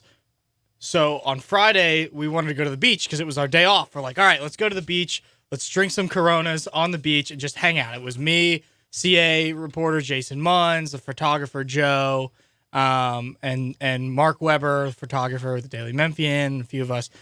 And if you want to buy a beer there, it's $12. So we decided we were going to take the Jetly, which is a bus, but they call it the Jetly, into the city. And I took a Jetly into the city and went into a liquor store, and I bought a $43 24-pack of Kalik bottles. Which and I is, carried explain them. that to people what it is. It's like the Caribbean Corona. Okay. And I put them up on my shoulder and put them on the bus. First of all, you can just drink in the public there, like downtown. The inside the liquor stores, if you go in the liquor stores, there's just construction workers and people there just drinking in the middle of the So it's day. not only allowed, it's encouraged. Yes, no, it was encouraged because Jason and I, we ended up buying, we wanted to try it like on the first day. So we ended up buying like a bottle of Kalik, and they were like, it's buy 2, get 1 free. And so we were going to walk out because we had a game that later that day. We were like, all right, we can't get drunk. We can have 1 Kalik. And so we were going to walk out without taking the third one. And the construction worker guys in there were like mad that we weren't going to take it. They were like, you better take that damn beer. And we were like, okay, fine. I took it and I gave it to some guy on the street. But no, I mean, it was insane. But everybody was laughing at me carrying my 24-pack on my shoulder, walking 2 blocks from the bus station back to the resort. And you said it was $42? $43. So $43, that's the good deal. $43 for the 24-pack is the good deal. That's the I'll go save a bunch of money. I'm willing to carry it down the street and on the bus because I'm saving a bunch of money. Yeah, apparently no anti-gouge rules in the Bahamas. Well, obviously, look, who cares about the wins, losses, although people, I guess, if they lost the game, would have got irate about it. But the bottom line is the chemistry, the guys getting together and being away from Memphis and bonding together, I think, is the important thing. But I do want to talk, obviously, the specifics of the players themselves and what we can expect moving forward. But overall, it had to be a huge success to be able to have this trip. And luckily, they hadn't taken one in the last 4 years. Yeah, no. I think mission accomplished for Memphis. Penny said that everything he wanted to get out of the trip, they got out of it. They got their one game where it was competitive, at least for a little while. I think that they were surprised at how bad a couple of the teams were, to be honest. They wouldn't tell you that, but I think that they were. Well, the one that showed up like at game time, that's probably a bad sign. That one was, you could tell Penny after that game, he didn't think it was worthless, but he was just kind of like, yeah, we really didn't know what we signed up for when we were playing against them. You nearly had to suit up, right? I mean, they were limited to the amount of players, right? It was hilarious because Darby Rich, the strength and conditioning coach, walked over to our table. It was about 3 minutes until tip-off. The other team only had 3 players. And he walked up to Jason and I, and he was like, "You guys ready to go?" If you need to. And we were like, "Yeah, I guess so. Just throw us in there." I was wearing Jordan flip flops, so I mean, I kind of was ready to go, I guess. As I said, they got what they wanted out of other. I mean, obviously no Wiseman, which I don't know what you really need to see out of James Wiseman and Precious Achiuwa not being able to make the trip. I guess that would be, if there was one kind of thing that you really, the fact that Precious Achiuwa couldn't even go down there to kind of be a part of the whole bonding experience. That was the damper, and you could tell Penny. People got in there at different times, and so there was different media availability, and everyone who got down there at their own time wanted to ask about Precious and whether or not that was a damper on the trip, and you could tell that he was kind of just. He felt bad for him, and by the time he was asked the third time, he was not happy answering that question and just didn't, was ready to move on.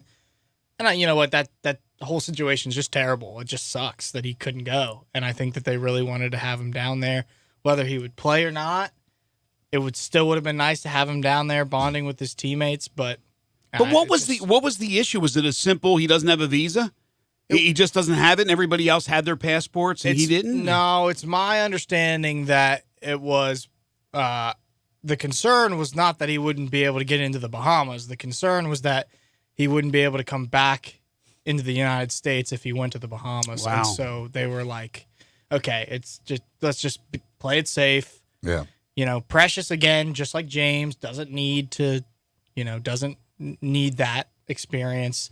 He would have been way better than everybody else that they played down there, just like all the guys that were down there. And whether they win by 75 without Precious or 95 with him, I don't think it really makes a difference. How much did we learn from the actual basketball itself, from the team itself? As you just mentioned, no Wiseman, no Achiuwa.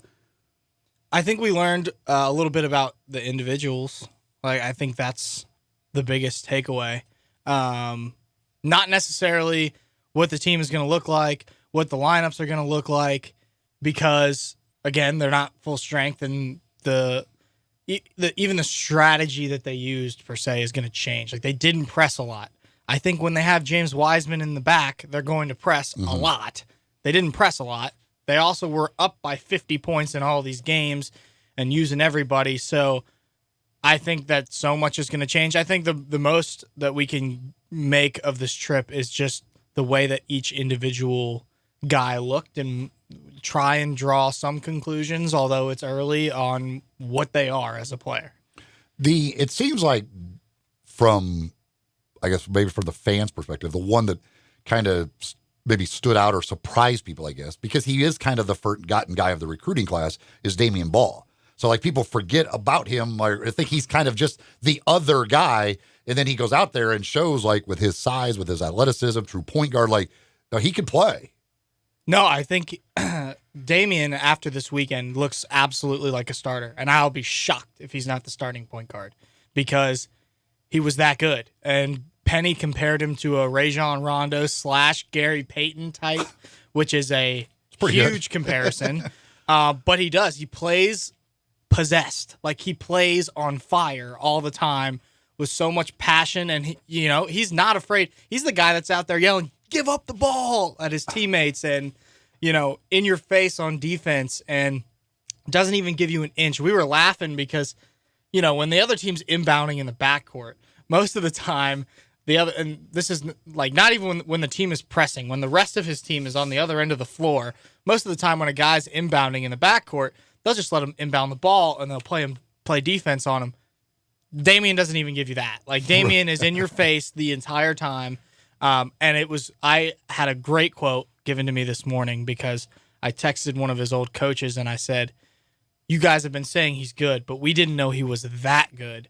And he responded, and the way he responded was, "Damian has never been given anything. There's not an ounce of prima donna in the kid, because he's never been handed anything because of basketball. He was disrespected pretty much as a recruit because of his ranking, and so he's always been an underdog, and that's just the way that he is." And the way that he put it was, when we got Damian, he was a puppy, and now he's a pit bull. We had him in the seat you're sitting in studio, and it was the first time I ever had a chance to talk to him, and I just loved the kid. I fell in love with the kid. He was brash but not cocky. He was very confident in what he could do. He kind of had that like chip where, watch out because I'm pretty darn good too, and I'm ready to be the point guard. And so you said you'd be surprised if you don't see him starting at point guard. Other names following Drew and others who were down there, Lance Thomas did a lot of good things. DJ Jeffries did a lot of good things. Was there any surprise to you from any of the guys where they didn't play as well as you thought they would? No. I mean, I think everybody looked basically how we thought. It's not really fair to say Boogie Ellis was a disappointment, because he was really good too. They were all good, but I guess if there's going to be any guy, it's just like Damian stood out so much that it kind of made Boogie a little bit more forgotten. But I Boogie was great too, and I think Boogie's also probably a starter. I think that they could start alongside each other, and so maybe I guess maybe that, but I think he did a good job distributing. You'd like to see his assist numbers come up just a little bit. But all in all, no. I mean, I don't think anybody was disappointing. What did you think of Lance Thomas? He was awesome, and he is by far the best quote on this team. Not even close. He is the funniest and the best quote on this team. Not even close. And it was great to watch him at the children's clinic too, interacting with the kids because he's just the same guy no matter where he is, laughing, trying to teach him knockout, and then he just quit because they didn't know how to play. He was like, you know what, just line up there and fire it. Who cares? And he's the guy that said, you didn't get a taste, you got a lick. You got a lick, not a taste.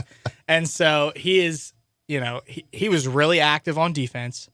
He was amazing, amazing in the post. He more than anybody finished the best in the post this week, and it became pretty obvious why Penny really wanted him last year, because he would have been a game changer on last year's team. He's long, athletic, active. He makes shots in the paint. He can step out and shoot it. He didn't shoot it particularly well, but you can see why people say that he can. Mm-hmm. And so, I think he is the third big. I think he's also a leader too. He's the other guy. He and Damian probably communicated the most of all of Memphis's players on the floor. But I think he's the third big, but I think he'll be great in that role. And I think he's mature and he'll be very accepting of that, even if he does have to come off the bench. And although I don't think he talked as if, he could be a starter after the first game. So I was really impressed by him. All right, so you touched on it a little bit, things you said about Ball and what you just said about Lance Thomas. So let's pull out the crystal ball and kind of forecast. So how do you see it maybe as at least to start the season with a starting five and a rotation for Penny? Because we were discussing it yesterday. Even in the Bahamas, some of those guys didn't get the minutes because they are so loaded and so deep, and that's without having three of their players. One is presuming he's going to be a redshirt, Malcolm Dandridge, but the two key players in Wiseman and Achua didn't even play. So how do you see it? Again, this is so early. I'm not going to hold you to it. Obviously, it's an early prediction. You want a starting five or no? I want a starting five, and then I want a kind of a rotation. Okay. How you see it? Yeah. So I think there's a little bit of a difference between my starting five and what I think the starting five will be on the first game. If I were Penny, I think I would try and go a little bit bigger, and I would start with James Wiseman, Precious Achua, DJ Jeffries, Lester Quinones, and Damian Ball. I think that's what I would do, because that's a massive lineup. That's a big lineup. You are going to be elite defensively with that lineup on the floor. Lester proved he can make shots right away. DJ's one of your best scorers. You're not really compromising scoring, and you probably have, if not your best defensive lineup, your second or third best defensive lineup on the floor to start the game. So that's probably what I would do. I think he's going to go with three guards. I think that's probably the direction that he'll go. Boogie, Damian, Lester, Precious, and James, all five freshmen. So with Jeffries coming off the bench in that scenario. Yes. I mean, that's what you would conclude from what we saw in the Bahamas based on the starting lineup there. I think that's what you would conclude. But again, I don't think it really matters. I think and to get into the rotation now, I don't think he's going 11 or 12 deep. I think he's going 9 or 10. I know they're going to run and play fast, but I think anybody after 9 and 10 is going to be sparing, going to play very sparingly, Well, I agree. I said I think he's going to go 10 because what is he not going to include Tyler Harris? Is he not going to? I mean, these guys are all part of the rotation. My guess is Dandridge. This is just my guess. Dandridge is redshirted, so now you're down to 12, and his son and Boyce come in when games get out of hand, which a number of those games will. Right. And your rotation is 10, with Maurice and Lomax being at the back of that rotation. Yes. I think you're right. I think it might be 9, and Isaiah showed some things, but he's clearly based off of his minutes in the Bahamas and where it is, it seems like he's the odd man out when it comes to the front court. So I don't know how much he's going to play. Right. We'll see. He's experienced, and if they need a calming presence and someone who's been there before, perhaps he becomes one of those guys and he does play. But if they don't need that, it's going to be a challenge, I think. So I think you're right. I think that they go 9 or 10 at the most. Here's the thing with Tyler. I think Alo's going to get on the floor because Alo makes he made a difference in every one of those games. While it doesn't always show up on the stat sheet, his defense matters. It's a big deal when he's out there on the floor. He's like a coach out there on the floor for him. He's a very intelligent player. Yes. And so I think that, and you can sort of see that these guys look up to him, and Penny really trusts him. So I think Alo's going to play. So that would mean Boogie would mainly be a 2, right? And he needs to be a 1 probably to go to the NBA. What do you think? No, I don't know if he needs to be a 1 to go to the NBA. I just honestly think that it doesn't matter whether Boogie's a 1 or a 2 or Damien's a 1 or a 2, because the person who's going to take the ball up is either going to be the person who gets the rebound or the person closest to the guy who gets the rebound. I hear you. So it doesn't really matter, I don't think. It's nice if you want to play that fast to have guys, because then it's get it and go no matter who's around. Exactly. And the other thing about all this, when we go back to the rotation, is you want to talk about Tyler. I think Tyler's going to play too because he can shoot. But the thing about Tyler is if he's not making shots, Penny's going to find somebody who is, because they got enough shot makers. And so the same goes for Boogie and the same goes for Lester. They need those shot makers out there. They've got plenty of them. And it's going to be a rarity that during a game, all 3 of those guys are going to be cold. That's a great point. He's going to find the guy that works. And so for them, it's really going to depend on how the guys in front of them are playing or who's making shots. And I think they're all going to get their chance to do that during the games. And so that's just the way that the rotation is going to work. So I think it's going to vary all over the place. The backcourt minutes are going to be spread out all over the place, I'm sure, at least early in the season.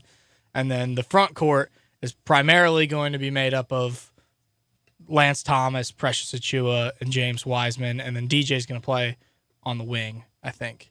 Final thing for you. The schedule, now that the Grizzlies and the NBA have announced their schedule, should be coming out, I would assume, any day now that they're back in town. What are you hearing? I've heard that they're just waiting on the I think that there's maybe a couple more games left, but I've heard that they're just waiting on the Barclays Center Classic to kind of get their act together. That the way that tournament works, if you're unfamiliar, they're playing NC State in Brooklyn on Thanksgiving Day as the finale of this tournament, and I'm doing air quotes because it's not really a tournament. It's just 4 games. 3 of them are at FedEx Forum, and 1 of them is at the Barclays Center. And so those 3 opponents in those other games, who are not going to be high-profile opponents, they're waiting on to figure out who those teams are going to be. So it's kind of out of their hands to a certain extent right now. Right. But no, I think it'll be soon. I think it'll be soon on the schedule. Drew, thank you so much. Really appreciate it, man. Great job down at the Bahamas. Drew Hill, University of Memphis Tigers basketball beat writer for the Daily Memphian. Make sure to follow him on Twitter at DrewHill_DM. We will take a break, come back with more Middays on Real Sports Talk, Sports 56, 96.1 and 87.7. Sports 56 now has 2 FM homes. You can now find Real Sports Talk on 96.1 as well as 87.7 on your FM dial. For over 8 decades, America's farmers have counted on the Little Red Tractor from Case IH, the Farm All, to help them make short work of their demanding chores. Well, Mid-South Ag Equipment can show you they aren't just for farms anymore. With horsepower ranging from 30 to 105, plus an army of attachments, these tractors can tackle every chore on your to-do list. Call 662-890-3141 or stop in today to find a Case IH Farm All that's right for you. Hi, folks. Rob Walker, Infinity of Memphis, and we've got a new Infinity crossover vehicle that has raised the standard of comparison to a new level. Imagine having both sports car performance and eco-friendly efficiency on demand, working together to empower every driving experience. The result of 20 years of engineering, QX50's award-winning variable compression turbo engine is the world's only engine of its kind. Like 2 engines in one, it delivers a combination of power and efficiency that is truly in a category all its own, and only Infinity has it. You'll never sacrifice performance for the sake of efficiency again. And the new QX50 offers more horsepower than its Audi, Lexus, and Mercedes competitors. Add to that QX50's award-winning sumptuous interior, and you have the best combination of performance and comfort in the mid-size crossover segment. Infinity of Memphis, and online at infinityofmemphis.com. And now, the worst commercial ever. I'm just your average, everyday, hard-working plumber. But when it comes to my business, only the best. Like commercial auto and business insurance through Progressive. They help design a customized insurance solution that gets the job done right. Just like me. An actor trying to sound like a plumber. Excruciating. Whereas commercial auto and business insurance through Progressive is anything but. Visit progressivecommercial.com to quote today. Insurance provided and serviced by Progressive Casualty Insurance Company. Its affiliated and third-party insurers. I Buy Houses. 901-406-1101. That's 901-406-1101. I Buy Houses. I Buy Houses will buy a house in any area, in any condition, and yes, it's guaranteed to close in 5 days. If you need to sell your home quickly, call 901-406-1101. If you've been through a divorce, if you lost your job, if you're tired of renters, I Buy Houses can get you your money quickly. I Buy Houses will buy your home in Shelby County, DeSoto County, Memphis, Bartlett, South Haven, Horn Lake, Olive Branch, anywhere and everywhere in between in any condition. And yes, they're open 24 hours a day, 7 days a week. I Buy Houses, 901-406-1101. That's 901-406-1101. Grab that pen, 901-406-1101. I Buy Houses. Did you know Davis Motorhome Mart is one of the top 10 Tiffin dealers in the U.S.? Come tour the 7.5 acres of beautiful travel trailers, motorhomes, fifth wheels, and toy haul or towables half-tons. Motorhomes from 27 feet up to 45 feet from brands like Winnebago, Coachman, Puma, Highland Ridge, and Tiffin. Take advantage of Davis Motorhome Mart's big blowout sale on 2019s and 2020s on their way. Stop by your gateway to travel freedom. Davis Motorhome Mart at 1145 East Brooks Road in Memphis. Call 901-332-3414 and cruise by the website davismotorhomes.com. Now, back to Sports 56 Middays presented by FedEx. Here once again are Greg Gaston and Eli Savoie. Let's do it. I'm so upset I forgot to ask Drew about the tiff on Twitter, the Twitter war between a couple of former Vols and Lester Quinones. And Drew is hip. He's young. He knows what's going on with all the talk.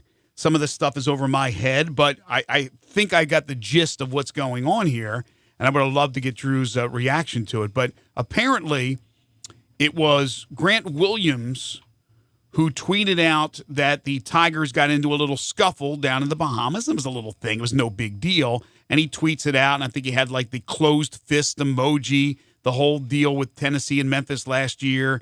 When Penny said that they came at him with closed fists, came at his team, and it certainly sparked a little controversy with Rick Barnes. Well, anyway, Grant Williams threw out this tweet, and then it was Admiral Schofield, another former Vol, who tweeted back saying that, we really spanked him last year, something to that effect.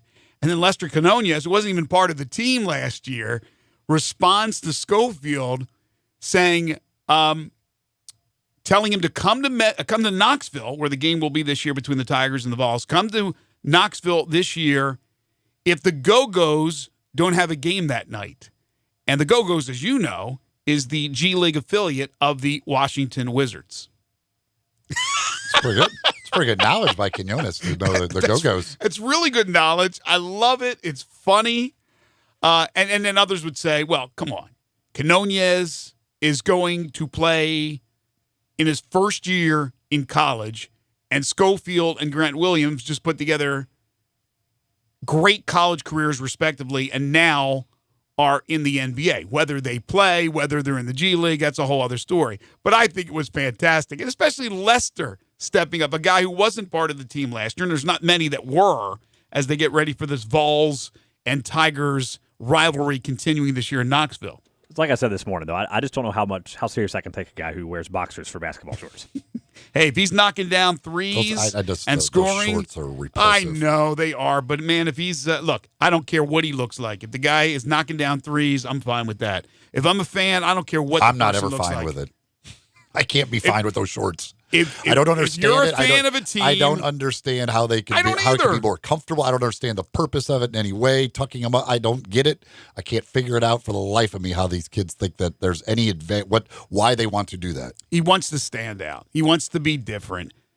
I don't care. It looks dumb in my opinion, but if he's comfortable, and like I said, if he's knocking down shots, I'm fine with it. Pinnacle Roofing and Restoration for all your roofing and home repair needs. It's a simple call away. Brandon McCullough. He's the owner and operator, locally owned and operated. He was a cross-country runner at Bolton High School and then went to Reed Homes, and he honed his craft and then started this company on his own, and it's been thriving because of people like you. They do an amazing job, and they can take care of you and your roofing issues or any other problems around the home. Again, 901-438-5084. Call Brandon. Tell him you heard it here on Sports 56 Middays, or go online to newroofmemphis.com. They offer all types of financing if that's the route you want to go. They have a 6, 12, even an 18-month, same as cash option. They'll work with your insurance company or out of pocket. They are part of the Roofs for Troops program. Any veteran, active, or retired, you get a $250 rebate on the purchase of a new roof. They do residential and commercial roofing. So business owners and property managers, if you have a leak or any other roofing issue, call Brandon today. They'll come out and do a free roof inspection. They're licensed, bonded, and insured, and a member of the Better Business Bureau. You get a 5-year labor warranty on all their roofs. And listen, satisfaction with all their work is always guaranteed. If you think there's an issue, you tell them about it, they will rectify that problem. They will fix it. They do carpentry work, exterior painting. They can replace gutters. They can install shingles, put up fencing and siding, rotten wood repair. They do it all. Your one-stop shop for all your home repair needs. It's Pinnacle Roofing and Restoration. Call Brandon McCullough at 901-438-5084. If you're driving around, you can't write down this number, call the station. We'll get the number for you, and that's on any of our sponsors. We certainly can provide you with that information. Or you can go online to newroofmemphis.com. Still looking for a correct answer for Humdinger's trivia question today. Are you serious? One of the coaches says most of the people have gotten one correct, but they have the other one has not been mentioned yet by anybody. Looking for the 2 NFL current head coaches that have never lost a season opener. And again, that has to be the coaches who have actually coached in a season opener, not first-year head coaches. There are 2 guys who are undefeated in season opening games coming into this year. 67129. I will give a hint. Both are NFC head coaches. Okay. Narrows it down somewhat. We've eliminated a conference. You already know that there's first-year head coaches who don't qualify. So you're narrowing this down. We're narrowing this down as a pretty good amount for you. But it's 2 NFC head coaches who are undefeated in season opening games. Again, they have to be a current head coach, and they have to, in this, if they've had multiple head coaching jobs, this is their entire career. It doesn't matter if they haven't lost one maybe in their current job if they've lost one previously. The Associated Press preseason All-America teams have been announced. They have a first team, and then they have a second team. The first team quarterback, as expected, Trevor Lawrence from Clemson, and he is joined by his teammate Travis Etienne at running back, along with Jonathan Taylor from Wisconsin. Andrew Thomas from Georgia is one of the tackles on that team. Jerry Jeudy, one of the wide receivers from Alabama. Second team quarterback, speaking of Alabama, is Tua Tagovailoa, with your running backs DeAndre Swift from Georgia and Arizona State's Eno Benjamin. Again, the preseason All-America teams. Jarrett Pinkney, the fine tight end from Vanderbilt, second-team tight end. Host of the Power 5 schools, as you would imagine, on this list. The preseason All-AP teams. When we come back, Hour 3, Don Wade in studio for The Dish. We still have 2.5 questions to get to as well. This is Middays on Real Sports Talk, Sports 56, 96.1 and 87.7. Stop. Pick up your golf clubs. Head to my favorite place, Vantage Point Golf Center, 9580 Macon Road in Cordova. Open 7 days a week. Vantage Point Golf Center. They got it all. Top tracer powered by Top Golf. Track your shots like the pros. You know exactly where you hit the ball. Have a beer, eat a sandwich, and relax. Over 50 grass spots and fully lit for nighttime. There are 18 holes of mini golf. It's fun for the whole family. Visit Vantage Point Golf Center. They've got it all. 1 mile west of Houston Levee. Looking for a great place to deposit your money? Try First Bank. Competitive CD rates, a money market that moves with Wall Street prime and interest-bearing checking account options. Not to mention their friendly bankers who make decisions locally. To find out more, stop by one of First Bank's 3 local branches. 6482 Poplar Avenue, just east of International Paper. 8398 Highway 64 across from Wolf Chase. And 6280 Highway 64 in Oakland. Or visit firstbankonline.com. Member FDIC. Looking good and feeling good? You've been to Rooster's Men's Grooming, the all-American classic barbershop. Whether boy or man, sportster or professional, when service matters, Rooster's is the choice for all gentlemen. Rooster's Men's Grooming offers a full-service shave, precision haircuts, and more, all with top-of-the-line products in a truly professional atmosphere. They even remember your name and offer you a beer. When looking good and feeling good matters, relax and unwind at Rooster's Men's Grooming, Paragon Place, 6300 Poplar. Looking for great seafood? Head to the Half Shell, voted Memphis's favorite seafood 5 years in a row. Enjoy delicious seafood at the Half Shell for lunch and dinner, along with the Half Shell's extensive new wine list. Or relax at the bar, open daily until 3 a.m. For a great weekend, try Saturday and Sunday brunch at the Half Shell from 11 a.m. to 3 p.m. The Half Shell, always Memphis's favorite. Available for private parties, catering, and daily box lunch delivery. The Half Shell, serving full food menu till 2 a.m. daily. 2 locations on Mendenhall and on Winchester. When's the last time you went to a fish fry? When's the last time you went to a fish fry and it was free? Here's your chance this Thursday beginning at 11 at All-Star Chevrolet in Olive Branch. Not only will there be free lunch, but you can see and test drive the new 2020 cars and trucks. And did I mention there'll be lots of food, beverages, an ice cream truck, and door prizes. Plus, Greg and I will be broadcasting live beginning at 10. The good folks at All-Star are putting on this to honor our first responders. So come out this Thursday with Sports 56 at All-Star Chevrolet in Olive Branch.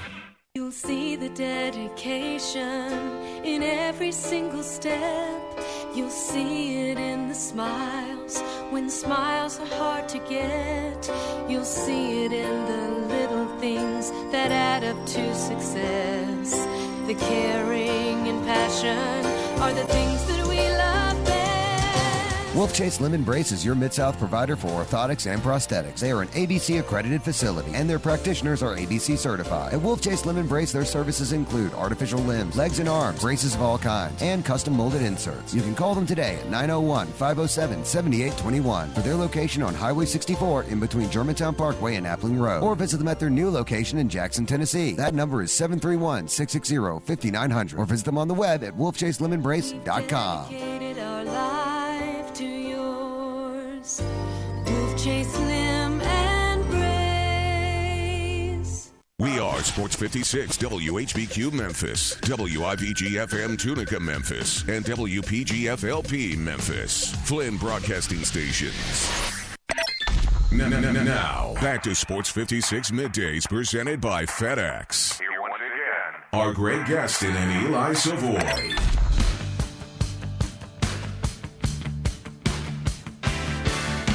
Welcome back, everybody. High noon on a Tuesday. Greg Gaston, Eli Savoie, Austin Eldridge. We are in the Family Leisure Studios where family and fun come together, celebrating the end of summer with the end of summer liquidation sale.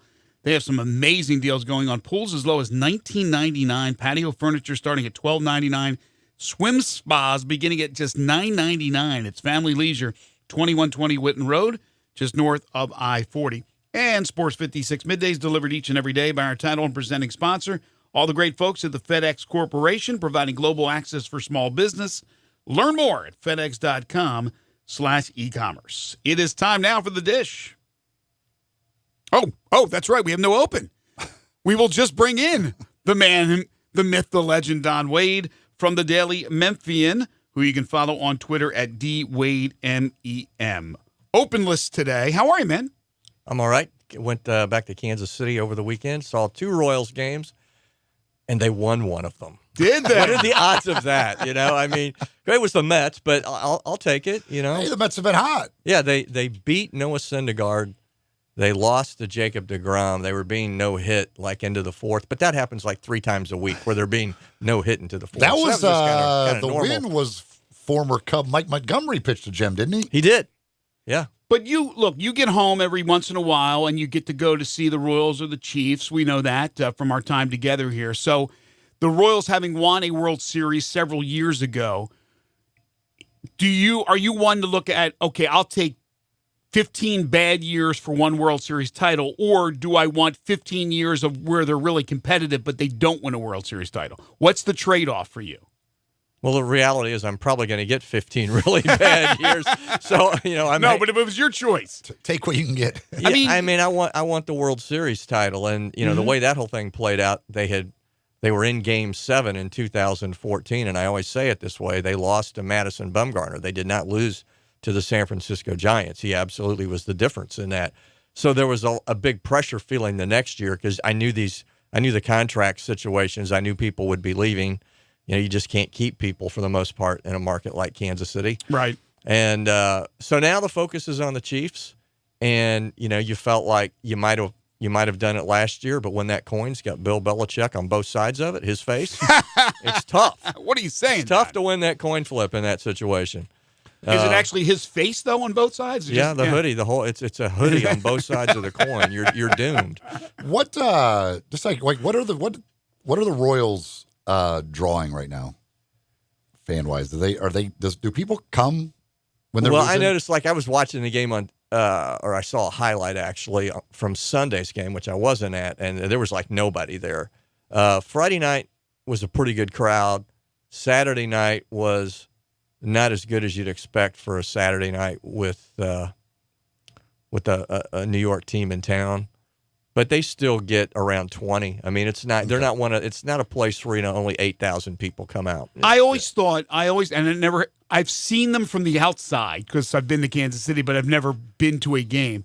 I always thought they were ahead of their time with those stadiums. With Arrowhead. They were the first to do it. Yeah, so to have those stadiums still relevant in 2019, do you think they're fine, everything's good, they're still beautiful, they're still modern, or is it okay? Well, they've done pretty big facelifts to both of them recently, and it was probably about 15, 20 years ago that when the contraction talk came up, in Kansas City in baseball, Kansas City was on the list along with Minnesota and a couple of others, and they survived that, as did the Twins, and they have a beautiful new stadium too. The stadiums are still really good, especially the baseball stadium. I think there's no stadium quite like it. It's not, it doesn't have the bay view, of San Francisco, and it doesn't have, the old world charm of a Wrigley.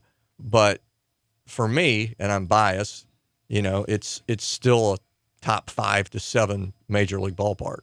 They've always looked cool to me. I mean, every time I've seen a game on TV, the waterfall. I've always liked the waterfall. Yeah, it's cool. That's a cool. I think that's a really cool thing. And the old Arrowhead Stadium. It's probably a different scoreboard now, but I always remember that scoreboard. It was so unique to it.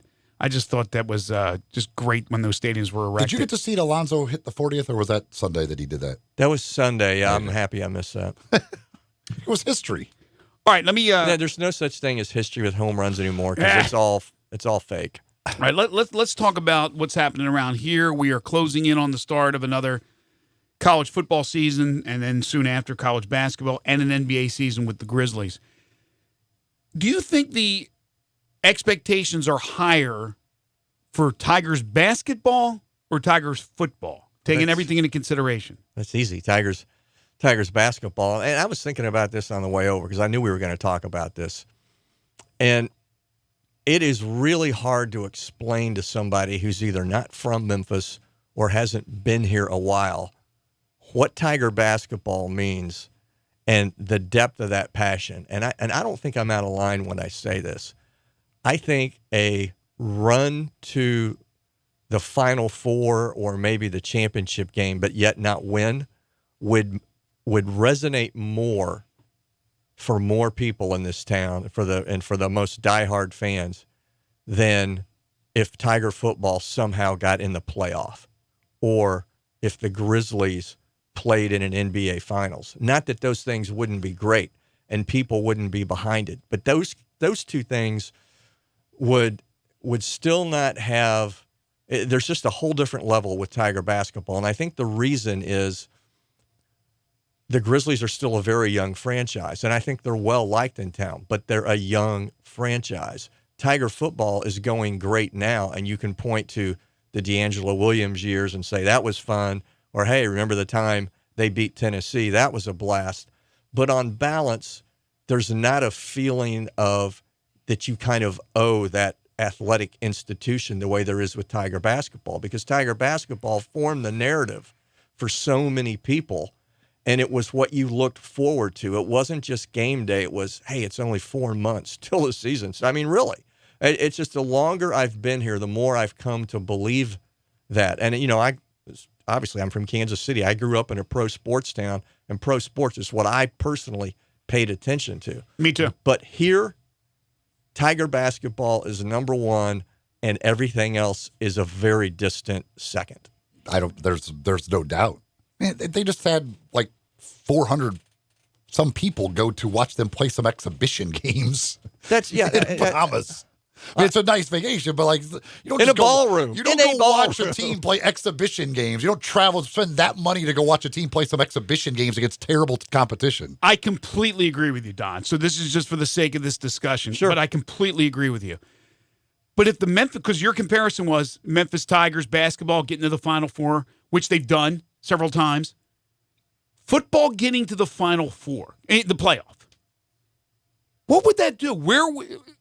Fans, obviously, that are hiding in the woodwork would be coming out. The way the system's set up, it can't happen. Let's be clear. We know. So this is, I know this is an impossibility. But let's say they did. They got, all of a sudden, we were gearing up for the playoffs in January in college football, and Memphis was a part of it. How many fans would come out of the woodwork to support this? I think while basketball is certainly the biggest, and Memphis Tigers basketball, even over the Grizzlies, although an NBA title would be pretty special too. But that would be a shock in football where I think so many people would come out of the woodwork. The difference, too, is, whatever the greatest Tiger football season is, you kind of view it as it's a one-off, right? Mm-hmm. And the coach who made it happen is going to immediately be gone because that's how the whole thing works. If Tiger basketball wins the NCAA championship this year, some other school's not coming in and hiring Penny Hardaway away. He's here. He's going to do this as long as he wants to do it, and then he won't. So you've got a chance to stack one special season on top of another, and because it's him, and he played here, and he's from here, it means that much more and goes that much deeper than it would have been if you'd stacked a whole bunch of years with this level of talent under a Gene Bartow or somebody. It's just there's nothing like it. And again, it's because it is set up where it can't really happen. It's hard to say what it would be because yes, it would be such a shocking thing. It would be like they would be the biggest national story because there's a group of 5 teams. So it's a weird thing. There would also be part of it too, like on the football side, if all of a sudden they're in there and they're the 4 seed and they're playing Alabama, like there would be this like, well, okay, like it's been fun, but we have no chance. Right. Whereas basketball, you'd be like, we can win this all. Like it's a different attitude going. You're like, oh, great. It'd be unbelievable, great celebration. We're in the play. This is unbelievable. Oh, we're playing Alabama. Well, the run is over. Right. But let's be clear too. It's not even remotely fair to the football program to really kind of make this type of comparison. They're in such a different situation. Sure. And so if they win a conference championship, if they would get to a New Year's Day Bowl game, I mean, that's a great thing. Celebrate it. Enjoy that ride. Take a breath from whatever your anxieties are about how good the basketball team really will be. And, then come back to that when, after you've, gone to wherever for the New Year's Day Bowl game. So we had Dennis Dodd, who, we had Dennis Dodd on the show earlier, and his prediction is one of his bold predictions for the season is the Tigers are going 12-0 and playing in the Cotton Bowl.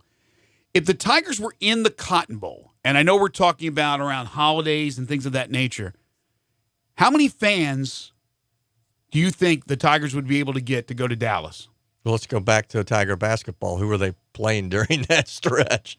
I mean, really, who's on the home schedule? We don't know that yet in terms of who they're playing, when, everything. You don't think people would? No, they'd get a lot, but there would be some people who, if there was a compelling basketball game, and you say, well, it's the holidays, it's family. You know what I mean? It makes it easier to say, and I'm going to want to go to try to follow them in the tournament. I mean, not everybody. I mean, yeah, the Harold Birds of the world are going to go wherever they can go wherever they want to go, and that's great. Not everybody's going to be able to do that.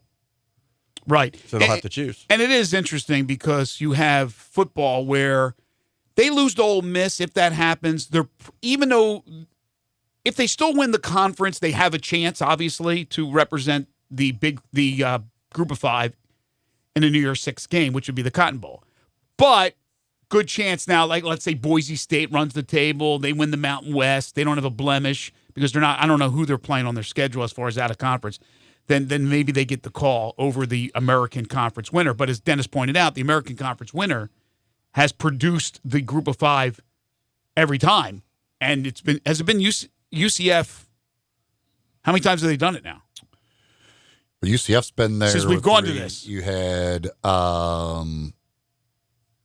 did Houston go one of the years? Did Cincy go, or am I crazy? Because I know they were bad until last year. Cincinnati was back when they were the Big East. Okay, but anyway, the point being that no, because they haven't done it. It hasn't been every year. It's been the American because Western Michigan, the old row your boats were there. Okay, they went undefeated. But again, you're limited. You're limited. Basketball, obviously, you can have a couple of blemishes, you can lose a couple of games, and still, if you win the bulk of your games, and especially if you win your conference, you're there. You're going to be in there.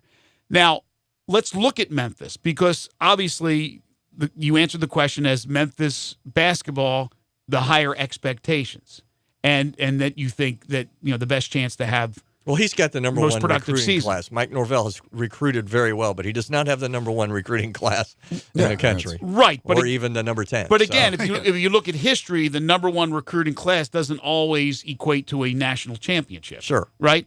So where are you gauging success for this upcoming season? Because, again, at a football event I was at the other night, they asked about Tigers basketball, which is to your point. Right. And I said, well, I think as long as they're in, they reach the Sweet 16 and they're playing in the second weekend, we'll see what happens with a young team going up against some veteran teams out there. And I was doing this with Jarvis, and Jarvis was talking about cutting down the nets and all that. I know a lot of expectations from a lot of people will be high, but what do you think? Well, I think the first thing is you got to see these guys play real competition, not bus boys and hotel clerks, right?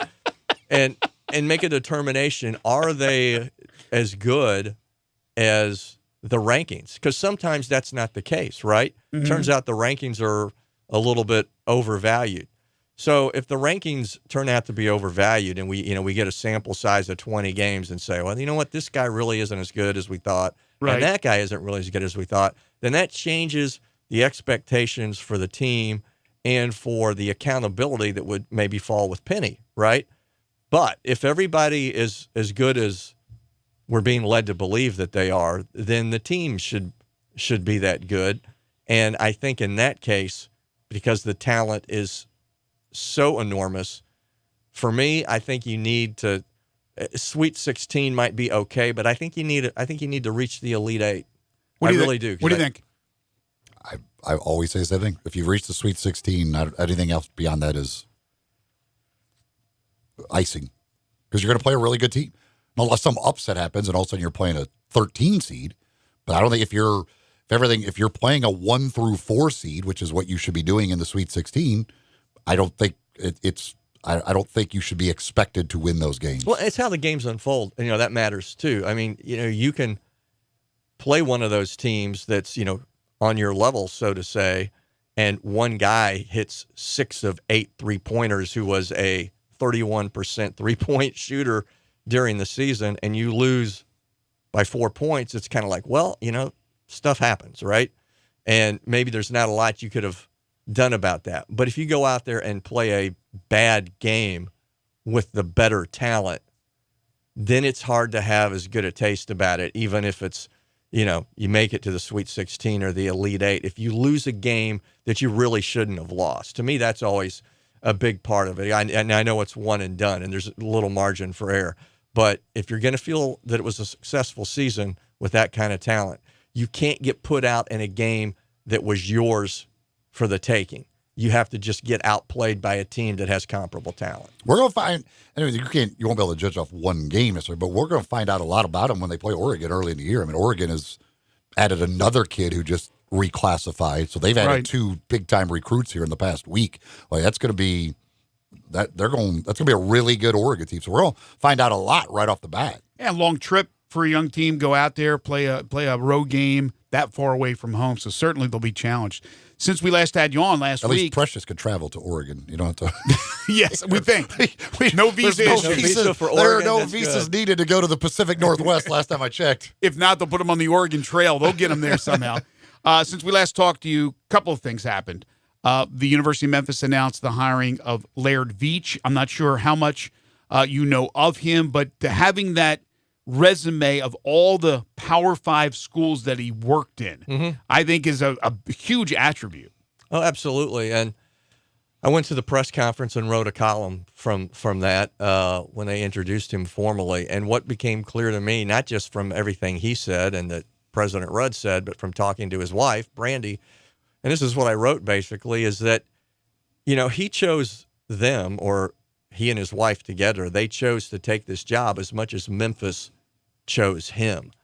And I think that's a pretty important point to make, because there was a time not that long ago when that would not have happened.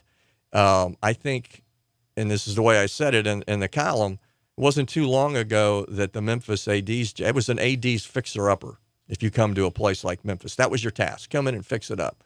That, now he's got Penny Hardaway running the basketball program, Mike Norvell running football, championship possibilities all around. They had just gotten a $13 million donation a couple of weeks earlier for athletics.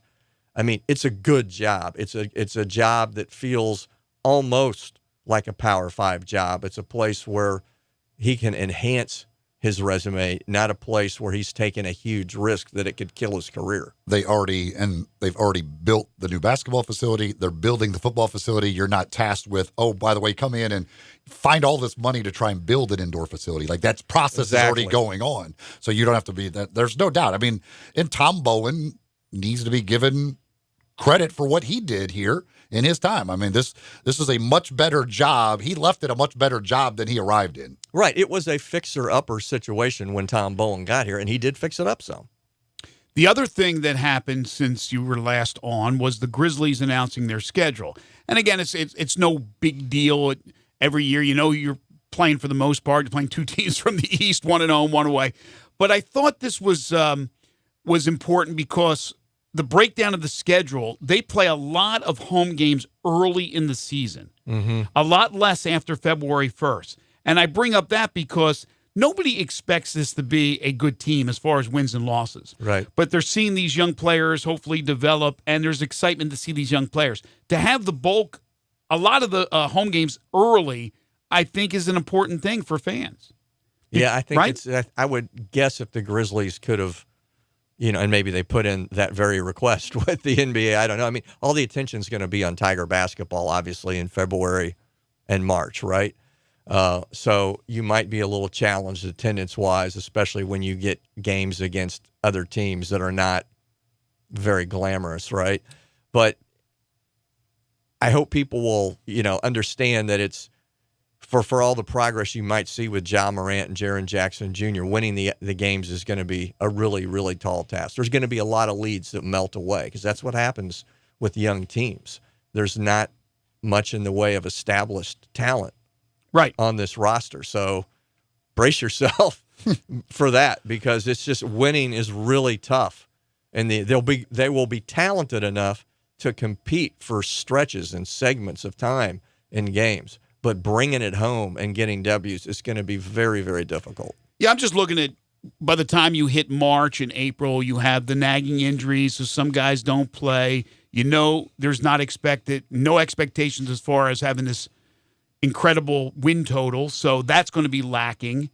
And by that time, maybe you're tuned out a little bit.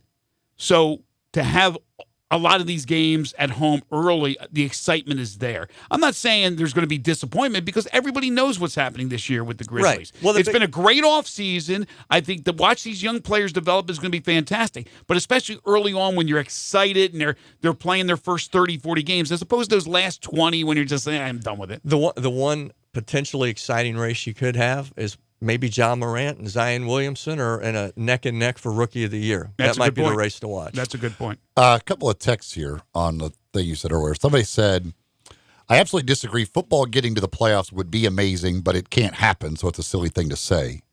And then Wayne says, Don, you're wrong. I'm a born Memphian, and you are so wrong. Football is tired of taking a back seat to basketball.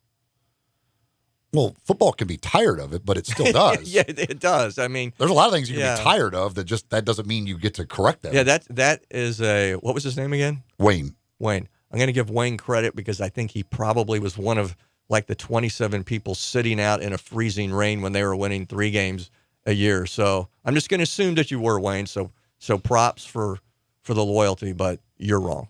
In this community, and I'm not talking about the diehard Tiger Hoops fans or diehard basketball fans, and a lot of them are the same people. But in the community to celebrate a championship or a huge triumph, would there still be more people if the Tigers won the ultimate prize in basketball over football? Are we all agreeing on that? Or, again, football because of the rarity and the opportunity which does not exist to be in the playoff, which is horrible for football fans, especially for football fans of teams in the group of 5. But let's say, again, we're exaggerating here, but they could do it. Would there be more of an outburst of happiness for football it would be in this different. community or basketball? It would be a different flavor. It's, it would be that Cinderella type story, right? Right. Which is great. But I still say because of the decades and decades of Memphis basketball being the franchise in this city, and more people have, stories that, span the generations. Remember when this happened, with Keith Lee or whatever, that it always goes deeper for Memphis basketball. Absolutely. And that's why there was so much excitement when they thought Penny was going to be hired and Tubby was leaving, even before it actually happened. That's why people outside of Memphis were scratching their head and going, I don't get why people, number one, are so excited, and number two, why they think it's going to work, and why do they care so much about their basketball? They don't get it. It just goes deeper. Just think of the number of people you probably know who are insert SEC football team fan and Memphis basketball fan. Right. Well, that has always been the case. Here, to that point, Eli, I did more than one story when the football team wasn't very good, going out to Fan Fest and talking about, is this the year it gets turned around, right? And those fans, God love them, they're going to come and go to their Tiger football games, but they all had either an SEC team on the side, so to say, or they were Notre Dame fans on the side. And they admitted point blank, well, by the time we're a month into the season, we're going to be 1-3. And so I need something else to keep track of. Besides, I'm going to still support Memphis football, but I need a team that might actually go to a bowl game to follow too. So even those diehard Memphis football fans back in the day, they still had interest in another college football team because they just had to. But we always wonder what could have been if Memphis was in a Power 5 conference for football and they had all that money and they put that in the program over the years and they were winning at a nice clip in a SEC or ACC. But see, how many football fans would there be? Because we always talk ourselves about it being a basketball town, but would they be there because those fans that were Ole Miss fans and all that, maybe they went to Memphis, but they're fans of the SEC. They're not really, because Memphis football wasn't real relevant until the last 4 or 5 years. Maybe those fans would always be a Tiger football fan, and that fan base would be a lot bigger. From a competition standpoint, I think you almost, where football's concerned, you almost got to be careful what you wish for. I mean, Power 5 conferences have cellar-dwelling teams, right? Mm-hmm. Teams that can't get out of the bottom of the league for years on end. If you go into a Power 5 conference like the SEC as a Group of 5 team, you don't slot in where you were in the American Athletic Conference. Right. But who's to say if you had all the facilities and you had the revenue and you were on par with the rest of the big-time boys, how good you could possibly be if you've always had those years. Look at Louisville, right? Louisville got the chance. They went to the Big East and then on to the ACC, and they hit the ground running. Now, they're bad this year, and then they had their issues with basketball, all those issues, but they were very relevant in basketball and football in a short period of time. So who's to say it's an impossibility if Memphis got that chance? They unfortunately never got that chance. The other point is, with Penny Hardaway, he's resurrected the young Tiger fan. Yeah, that's a great way to put it. We were in a situation where it was like, unfortunately, the Blue Hairs are dying off. Where's that fan base coming from? And the young kids have just jumped on this basketball bandwagon. So that Tiger faithful is going to be there for years to come because they made that move, which everybody wanted them to make, and I think it's going to make all the difference in the world.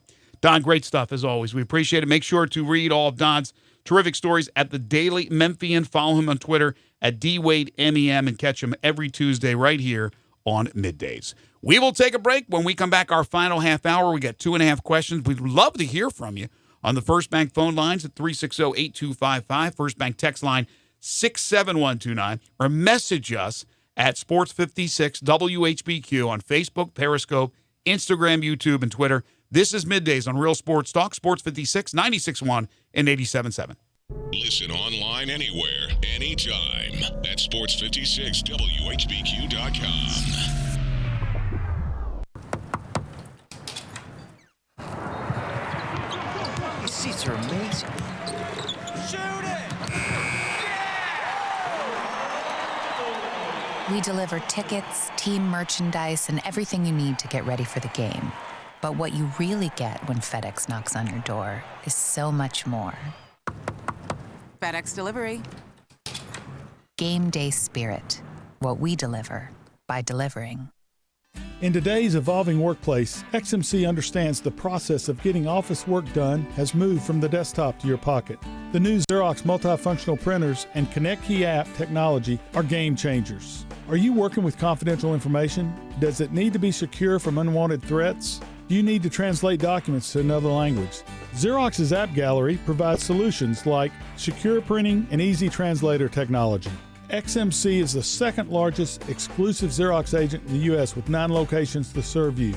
We've been in business for over 25 years and have received top awards from Xerox. In changing our world one experience at a time, our team's committed to doing what's right for your business.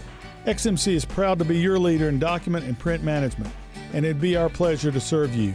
Contact XMC today at 888-814-3114 or visit our website at xmcinc.com.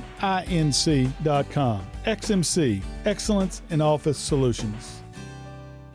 And now, the worst commercial ever. I'm just your average, everyday, hardworking plumber. But when it comes to my business, only the best. Like commercial auto and business insurance through Progressive. They help design a customized insurance solution that gets the job done right. Just like me. An actor trying to sound like a plumber. Excruciating. Whereas commercial auto and business insurance through Progressive is anything but. Visit ProgressiveCommercial.com to quote today. Insurance provided and serviced by Progressive Casualty Insurance Company. It's affiliated and third-party insurers. Summertime and the living is easy. No more cutting or paying utilities. Literally, you guys, Town Village Audubon Park, nestled in the heart of East Memphis, located corner of Park and Cherry, is a beautiful residential neighborhood. Looking for a great place to retire, but you still have a very active lifestyle? Then visit Town Village. Only requirements that you're 55 plus. Prices per month starting at $2,300. Gourmet Chef Joe welcomes you to visit our restaurant and bistro. Package includes 3 complimentary meals per day, maid service, free daily transportation, utility bills, monthly coffee club, theme, dinner parties, lots of fun. Visit us and call Daniel at Town Village Audubon Park at 901-374-7342. The living is easy. Town Village Audubon Park.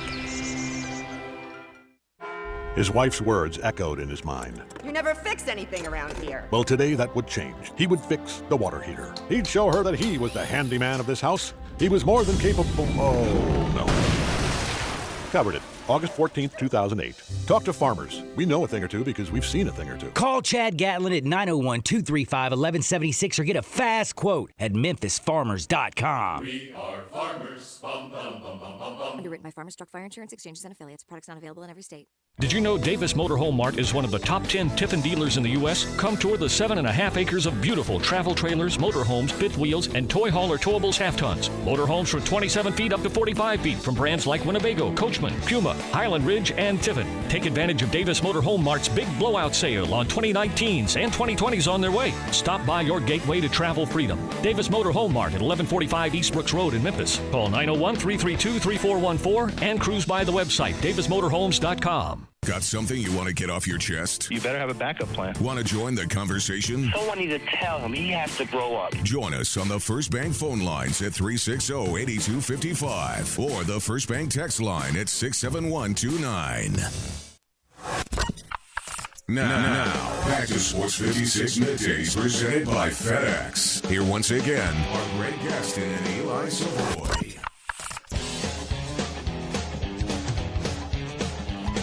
Welcome back, everybody. 12:33 is the time. Look who walked into the studio. Mr. Matt Dillon. He is here. He is here in person. Matt will be with us for another season of Tiger basketball with the Tiger Basketball Report. But first things first, and that's Tigers football. Still looking for a correct answer on the trivia question. Are you kidding me? And I'm gonna repeat my first hint because some people clearly didn't get that. And I'll even give another one here. Again, we're looking for the 2 current NFL head coaches who are undefeated in season opening games. There's only 2. Now, again, there's 6 of them that have never coached in a game, so you can't eliminate them. But 2 out of the other 26 that are undefeated in season openers. And your first hint was they're both NFC coaches, right? And you cannot guess more than once. Again, for the people in the back. Somebody, by the way, texted in garbage and Gruden. I'm not sure. They meant to say Harbaugh. I didn't know who the very garbage next coach text was. corrected it. I took it as Jason Garrett, just because that's a Cowboys fan, and I just spell check went from garbage to Harbaugh or Harbaugh to garbage. Well, Harbaugh's not exactly a common thing. I know, but to garbage. Kind of true, though. I mean, I just assumed. Well, it's not Jim, it's John. But here, so there are 2 NFC head coaches. And I'll give this too, because there's one guy that keeps getting guessed that is incorrect, that would not qualify here. They have both coached multiple season openers. So it's not like they've done one. They're not 1-0. They have coached multiple. Now, they haven't coached many, but they have coached multiple season openers. Do you want to give the guy that they're guessing correctly? Because a lot of them are guessing one correctly, and they're not getting the other one. You want to give them that one so they know? That's a big-time hint right there if you give one of them away. Well, it's the one that they're all guessing. They're not guessing the other one, so I don't know how much it helps them. Well, there's one guy that's guessed like 3 times, though. Yeah, the other people haven't guessed at all. The people that once you've guessed, you're done. I still don't think it helps because nobody's guessed the other guy, right? There's a West and an East. There we go.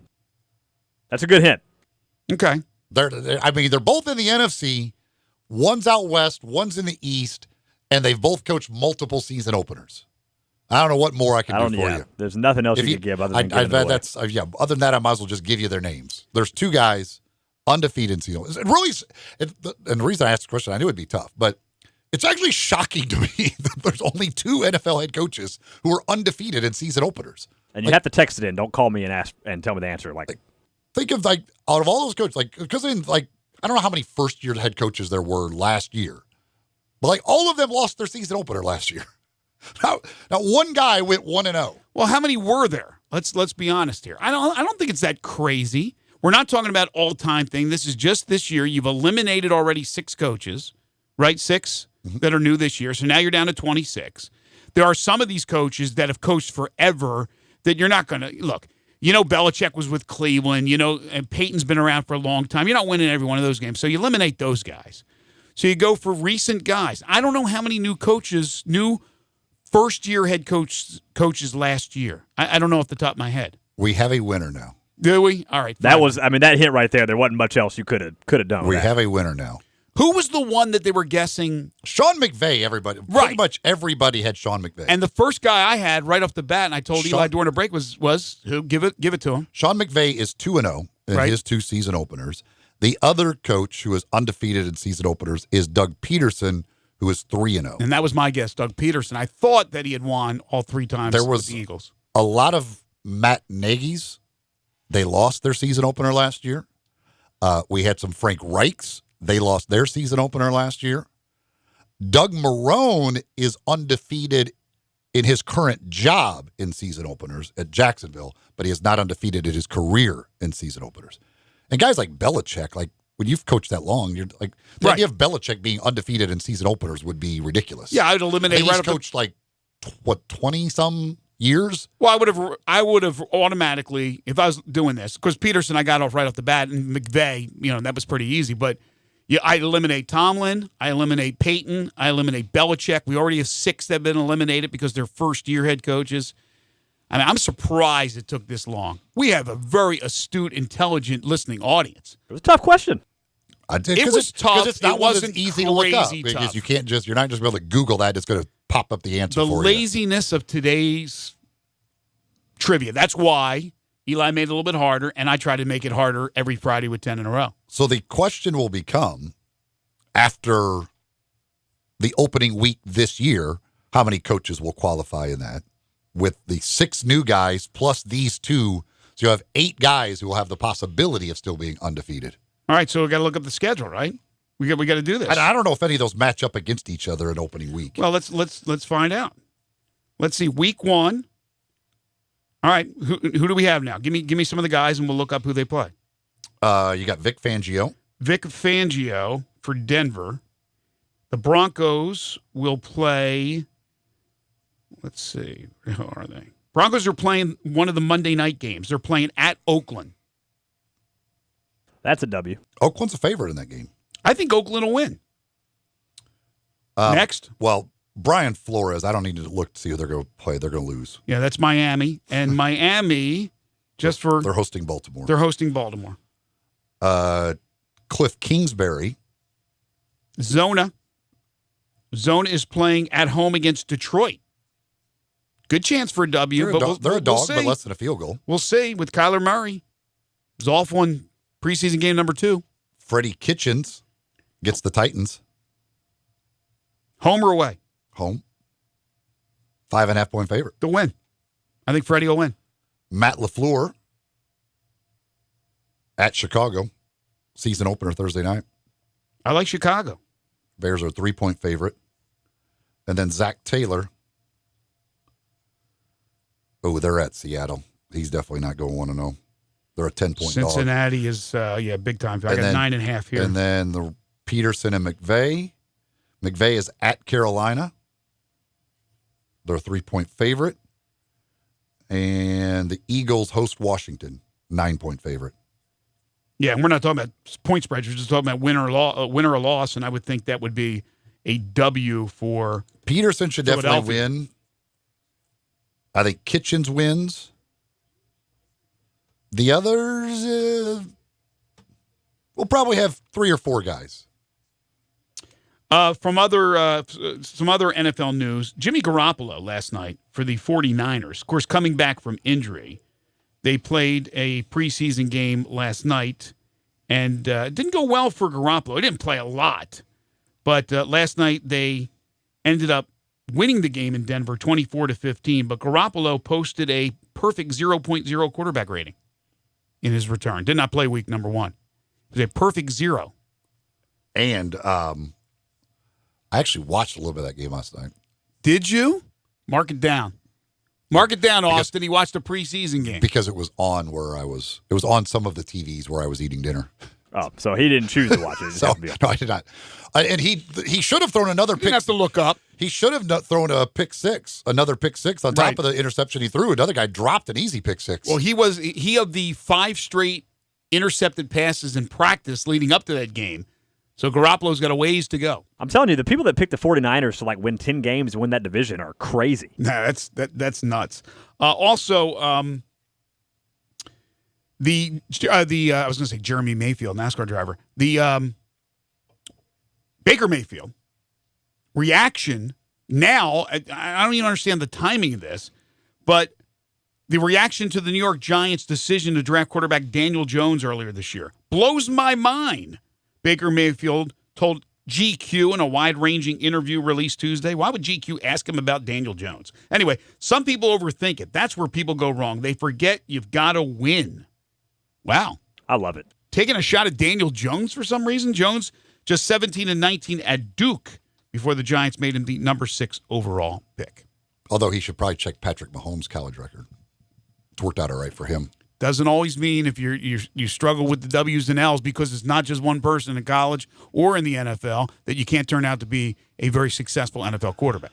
Got a tweet when we were talking about the whole thing with the celebrations of championships. It said, let's talk about actual possibilities if we get Memphis football. Compare Grizzlies making the finals and Tigers making the Final Four. Yeah, we were talking about that actually during the break when we wrapped it up with Don, and I said, I took it one step further. What if the Grizzlies won an NBA title and the Tigers won an NCAA championship and you had a parade? How many people would show up? And then Don made the point, well, drunken people are showing up for that no matter who. Some people just who's like to winning. go to a parade and They get just drunk. like to go to parades, right, and have a good time. But I don't know. As big as the Tigers are, the Grizzlies, I think, have now established themselves pretty firmly in the community, not just Memphis, in the surrounding area. Certainly, they've got fans from all over the place, from Mississippi, Missouri, Arkansas. And I don't know if those people are showing up for a parade, but as far as the celebration of winning a title and the overall enthusiasm for it, I don't know. It might be a little bit more far-reaching for a Grizzly fan. But the Tigers fans right here in the city would go absolutely ballistic. Tigers basketball, it always has been, always will be the thing of this city. It just is. People have grown up forever going to and following the Tiger basketball team. Yeah, but I think here's the difference. There are still a lot of people that are here. It's a melting pot city that have an allegiance to another school. There are a lot of Tigers fans, but we know that there are fans of Tennessee and Arkansas and Ole Miss. Yeah, but again, a lot of those are Alabama. fans of that school in football and the Tigers in basketball. Some are. A lot of them are. But if you come to this city, and there's a lot of transplants, right? They work for FedEx or wherever they work, and they become engulfed in an NBA team, a big-time professional team that is in your city, and they win it all, they are certainly going to be part of that huge celebration of winning it. I don't know. I know the Tigers are the most, basketball is still number one, but as far as fan support, there are a lot of people that are here now in the city that don't have an allegiance at all to Memphis, the university, but they do to the Grizzlies because they're an NBA team. You could, if you right now went and you take James Wiseman and Jaren Jackson Jr. and walk down the streets of Memphis, watch which one gets swarmed by people. I hear you. All right, we have to take a break. They may not even notice Jaren Jackson Jr. Well, I don't know. He's 6'11" or whatever he is. We will take a break. We'll come back. Do you play for the Tigers too? No. Are you precious? Are you precious, Chua? We got 2.5 questions coming up to wrap it up. This is Middays on Real Sports Talk, Sports 56, 96.1 and 87.7. Sports Time with Rollo and Stats. Every weekday afternoon from 3 till 6. Right here on Sports 56, 96.1 and 87.7. If you've always thought, hey, I'd look pretty good in a Lexus, well, guess what? Lexus thinks so too. Lexus is offering you the Golden Opportunity Sales Event. Great offers on all 2019 models and special lease options. Drive in luxury and confidence, knowing that every new Lexus comes with complimentary first and second maintenance services. Stop by Lexus of Memphis, 2600 Ridgeway, and put yourself in the driver's seat of an all-new 2019 flagship LS500. Hey, you look pretty good there. Lexus Golden Opportunity Sales Event at Lexus of Memphis. Experience amazing.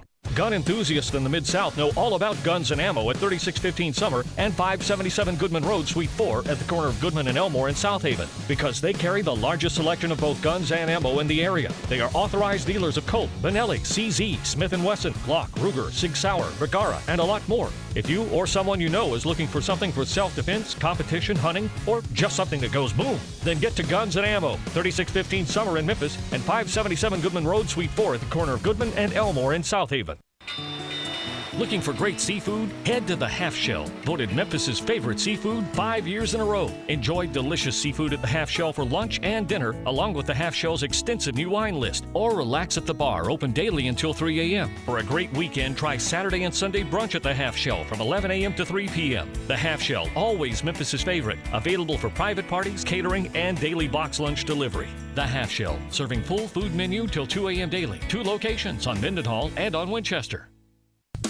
Sundays and Mondays are special at the Butcher Shop, celebrating over 35 years of serving the Mid-South by giving a big thank you to you, their loyal customers. You can come in, relax, watch your favorite games, and enjoy hand-cut steaks along with a premium bar. Sunday and Monday nights from 5 until 8:30, you can get select entrees for $25. That includes a salad, baked potato, and bread, and you don't have to pick one, you get all three. Some of those entrees are 10-ounce New York strip steak, slow roasted prime rib, Atlantic salmon with dill sauce, marinated grilled chicken breast, grilled boneless pork chops, and crab stuffed shrimp. Plus, all appetizers and desserts are 20% off. Don't forget, Hamburger Friday every Friday from 11 to 2. It's the best. The Butcher Shop, always a Memphis tradition. Call 901-757-4244, 901-757-4244 for more information, or just stop in at 107 South Germantown Parkway in Cordova. Now, back to Sports 56 Middays presented by FedEx. Here once again are Greg Gaston and Eli Savoie. Let's do it.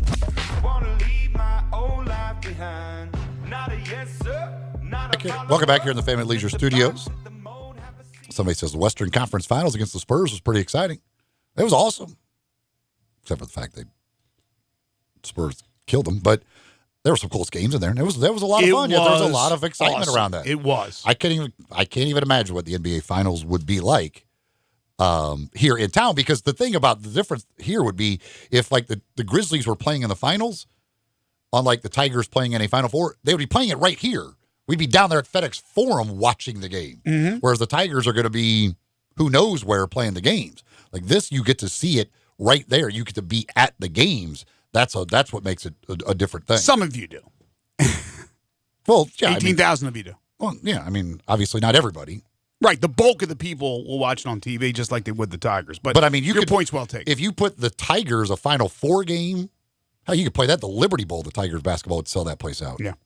Time now for 2.5 questions. Who, what, where, when, how, and why? Questions start with these.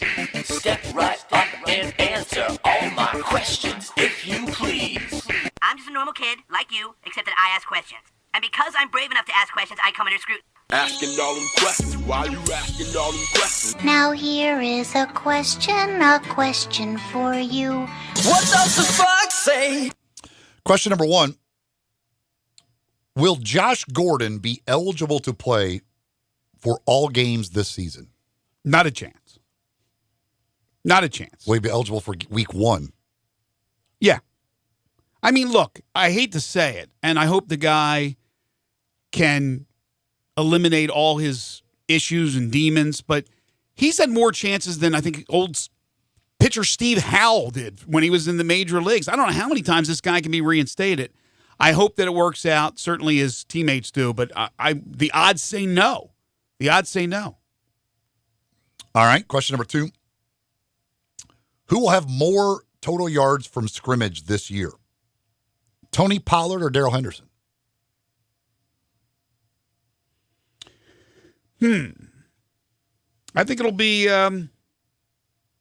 okay. So my thought is Gurley and his health, and then with Dallas, obviously, is Zeke and his holdout. I'm gonna go Pollard. I'm gonna go Tony. Okay. Who has more touchdowns? Tony. Okay. Question number 3. There was a video that made its rounds yesterday of Devin Booker in a pickup game with Ben Simmons and Joakim Noah and others. He got mad because he got double teamed. So we don't double team in pickup games. Does Booker have a valid complaint? No. You do whatever you need to do to win a game as long as you're not cheating. You play within the rules, but you do whatever it takes. I don't care if it's a pickup game, a college game, an NBA game. Man, remember as kids, you were so damn competitive. What is it now? You're going to do what you need to do to win the game. This guy's going to complain about it. The millennials today, all they do is complain about that. Oh, man, you're double teaming me. Come on, Devin Booker. You're a multimillionaire. You're a great player. Shut up. Joakim Noah's just like watching him. Like, you could just tell he was like, are you kidding me? Shut up, kid. I know, exactly. Because Joakim Noah, I'm sure, is probably one that told him, like, hey, double team him. Like, or he keeps scoring on us. Like, because he apparently had just, like, he had taken Ben Simmons to the hole, like, a couple of different times and everything else. I'm sure Joakim Noah probably was like, hey, why don't we double team Booker? The late, great Dennis Green, and his quote will live in infamy. It's one of the greatest quotes, period, sports quotes or whatever, just quotes when he said you play to win the game. I don't care. That wasn't Dennis Green. Who was it? That's Herm Edwards. Damn, Herm Edwards. What am I saying, Dennis Green? What did Dennis Green say? Dennis Green was they are who we thought they were. That's right. I'll give Herm, and I'm not going to kill off. I'm not going to kill off Herm. Herm is alive. Yeah, I know Herm's alive. Still coaching at Arizona State. Is that one of those where you had to pick a living guy and it had to be retired? No, that's I was real good at that. Forte. No, okay, I gave the wrong guy credit. Herm Edwards, great quote. Right? You play to win the game. I don't care what you're doing. You play to win. If you're not, and you're not trying, you're not doing everything you can within the rules, then something's wrong with you. But for Devin Booker, it goes back to Ezekiel Elliott and his agent. Oh, Jerry Jones said Zeke who? My gosh, that's the worst thing that's ever happened in the world. Nobody's saying the guy is holding out when he's under contract. That's more disrespectful than him saying Zeke who. Then obviously you got thin-skinned, not only athletes, but a lot of young people today, man. They don't want to hear any kind of criticism. And if you double-team the guy, he thinks it's unfair. That's ridiculous. As a guy who, my very brief church league career, I don't think they kept the official stat, but I believe I led the league in charges drawn. I am fully on. If you got a double team, if you got to draw charges at a pickup game, you do what you got to do. I'm not a very good defensive player, but I'll draw a charge with the best of them. Got a guy kicked out of a game because he started yelling about the charge called on him. Because I'm here. Listen, it's the only weapon I got. I can't guard you straight up. I got to try and draw a charge against you. I'm proud of you, brother. I'm proud of you. We had a guy that we'd always play pickup games, and he'd be in your face. He was one of those guys like a gnat. You couldn't get rid of him, but he was playing the way you're supposed to play, right? He wasn't like I'd play defense. I'd leave up 10 feet between the guy. Go ahead, shoot it. This guy'd be in my face every time. And it was annoying, but he wasn't doing anything illegal. He was doing things within the rules, and he was playing tough, and he was playing with conviction to try to win the game. Now, to be fair to the guy who did get kicked out of the game when I drew the charge against him, he did not touch me. So he had a very valid complaint. But I sold it. That's the whole point of drawing a charge. You sell it. I got the call. He got kicked out of the game. He did not touch me. I will give him that. But, hey, the ref thought I got killed. So you'd never be remember that commercial where the kid goes, Coach, he didn't touch me. And they told the referee and they changed remember that commercial was after he kicked me out of the game, I told the ref that he didn't touch me. Oh, you did say it? Yeah. That wasn't going to change anything. See, I was already kicked out of the game. See, I don't think I'd ever admit to that. If they said it went out of bounds off of the other guy, but I knew it went out of bounds off me, I'm not going to turn around and tell the official. I'm not cheating. That was his call. you went ahead and go ahead and change it, that's fine. But if it went No, off, I wasn't telling him to change it. I just said, hey, by the way, he did not touch me. No. I'm saying that commercial that's out there. I'm looking at that going, come on, that's not reality. No. 99% of the time, the kid's not going to turn around and go, Coach, it didn't touch me. And the coach's going to turn around and tell the official, and the official's going to change the. Well, nobody's ever going to do that. But I after, just like when I was an official and I made a bad call and I knew it, I would tell the kid, I'm sorry, I missed that call, or I'd tell the coach, I blew that call. I'm not going to change it. So I know that I blew the call. This was your typical wiseacre self just being, hey, by the way, he didn't touch me. Right? No, you told it to the player who got kicked out or to the official? No, I told it to the official. Yeah, again, it's like, hey, buddy, wrong call. He never touched I was me. just saying, you were busting his job. No, I was telling him, here's why the guy was really mad. Here's why he got so angry at you and, you had to kick him out of the game. Because he didn't touch me. I got you. So, I mean, that happens. But to say, when I was officiating, I wanted to know that. If I made that call and I had to kick somebody out of the game because they went crazy, I want to know from the guy, why did he touch you or not? Because is he have a valid point? He's kicked out of the game. I don't care. I can't bring him back. But did he have a valid point? And if you say, yeah, he really did touch me, I go, okay, well, man, okay, I feel a little worse about kicking him out of the game, but he still can't act like that. But to bring it back full circle, you and I are in agreement. Devin Booker, shut up. You're double team, so what? Put up with it and try to beat the double team, or find an open teammate since they're doubling you. Yeah, I mean, pass the ball, move along. Yeah, he just doesn't pass the ball, I guess. Big thanks to our guests today, Doug Barron, Drew Hill, Don Wade, and Dennis Dodd. It was a big day for the D's. Doug, Drew, That's why Don, Matt and Dillon Dennis had to stop by. That's right. He heard all the D's were in town. And, of course, Doug won the Dick's Sporting Goods Open. Tomorrow, Jerry Palm, a new season with JP. Sigmund Bloom will answer all your fantasy football questions. We'll have our four-man scramble and our picks for the Tour Championship, the final event of the PGA season, with and plus dinner and a movie on the program tomorrow. And guess what? The XFL will unveil its team names and logos. That's coming up tomorrow. It'll happen during our show. It's not coming from our studios, but we will have that information for you. Stay tuned. Johnny's Radio's Happy Hour is coming up next. For Austin Eldridge and Eli Savoie, I'm Greg Gaston. Have a great day, everybody. Whiskey in Lynchburg, Tennessee, just couldn't hit the spot. Got $100 bill, you can keep your pills, friend, it's all going to pot.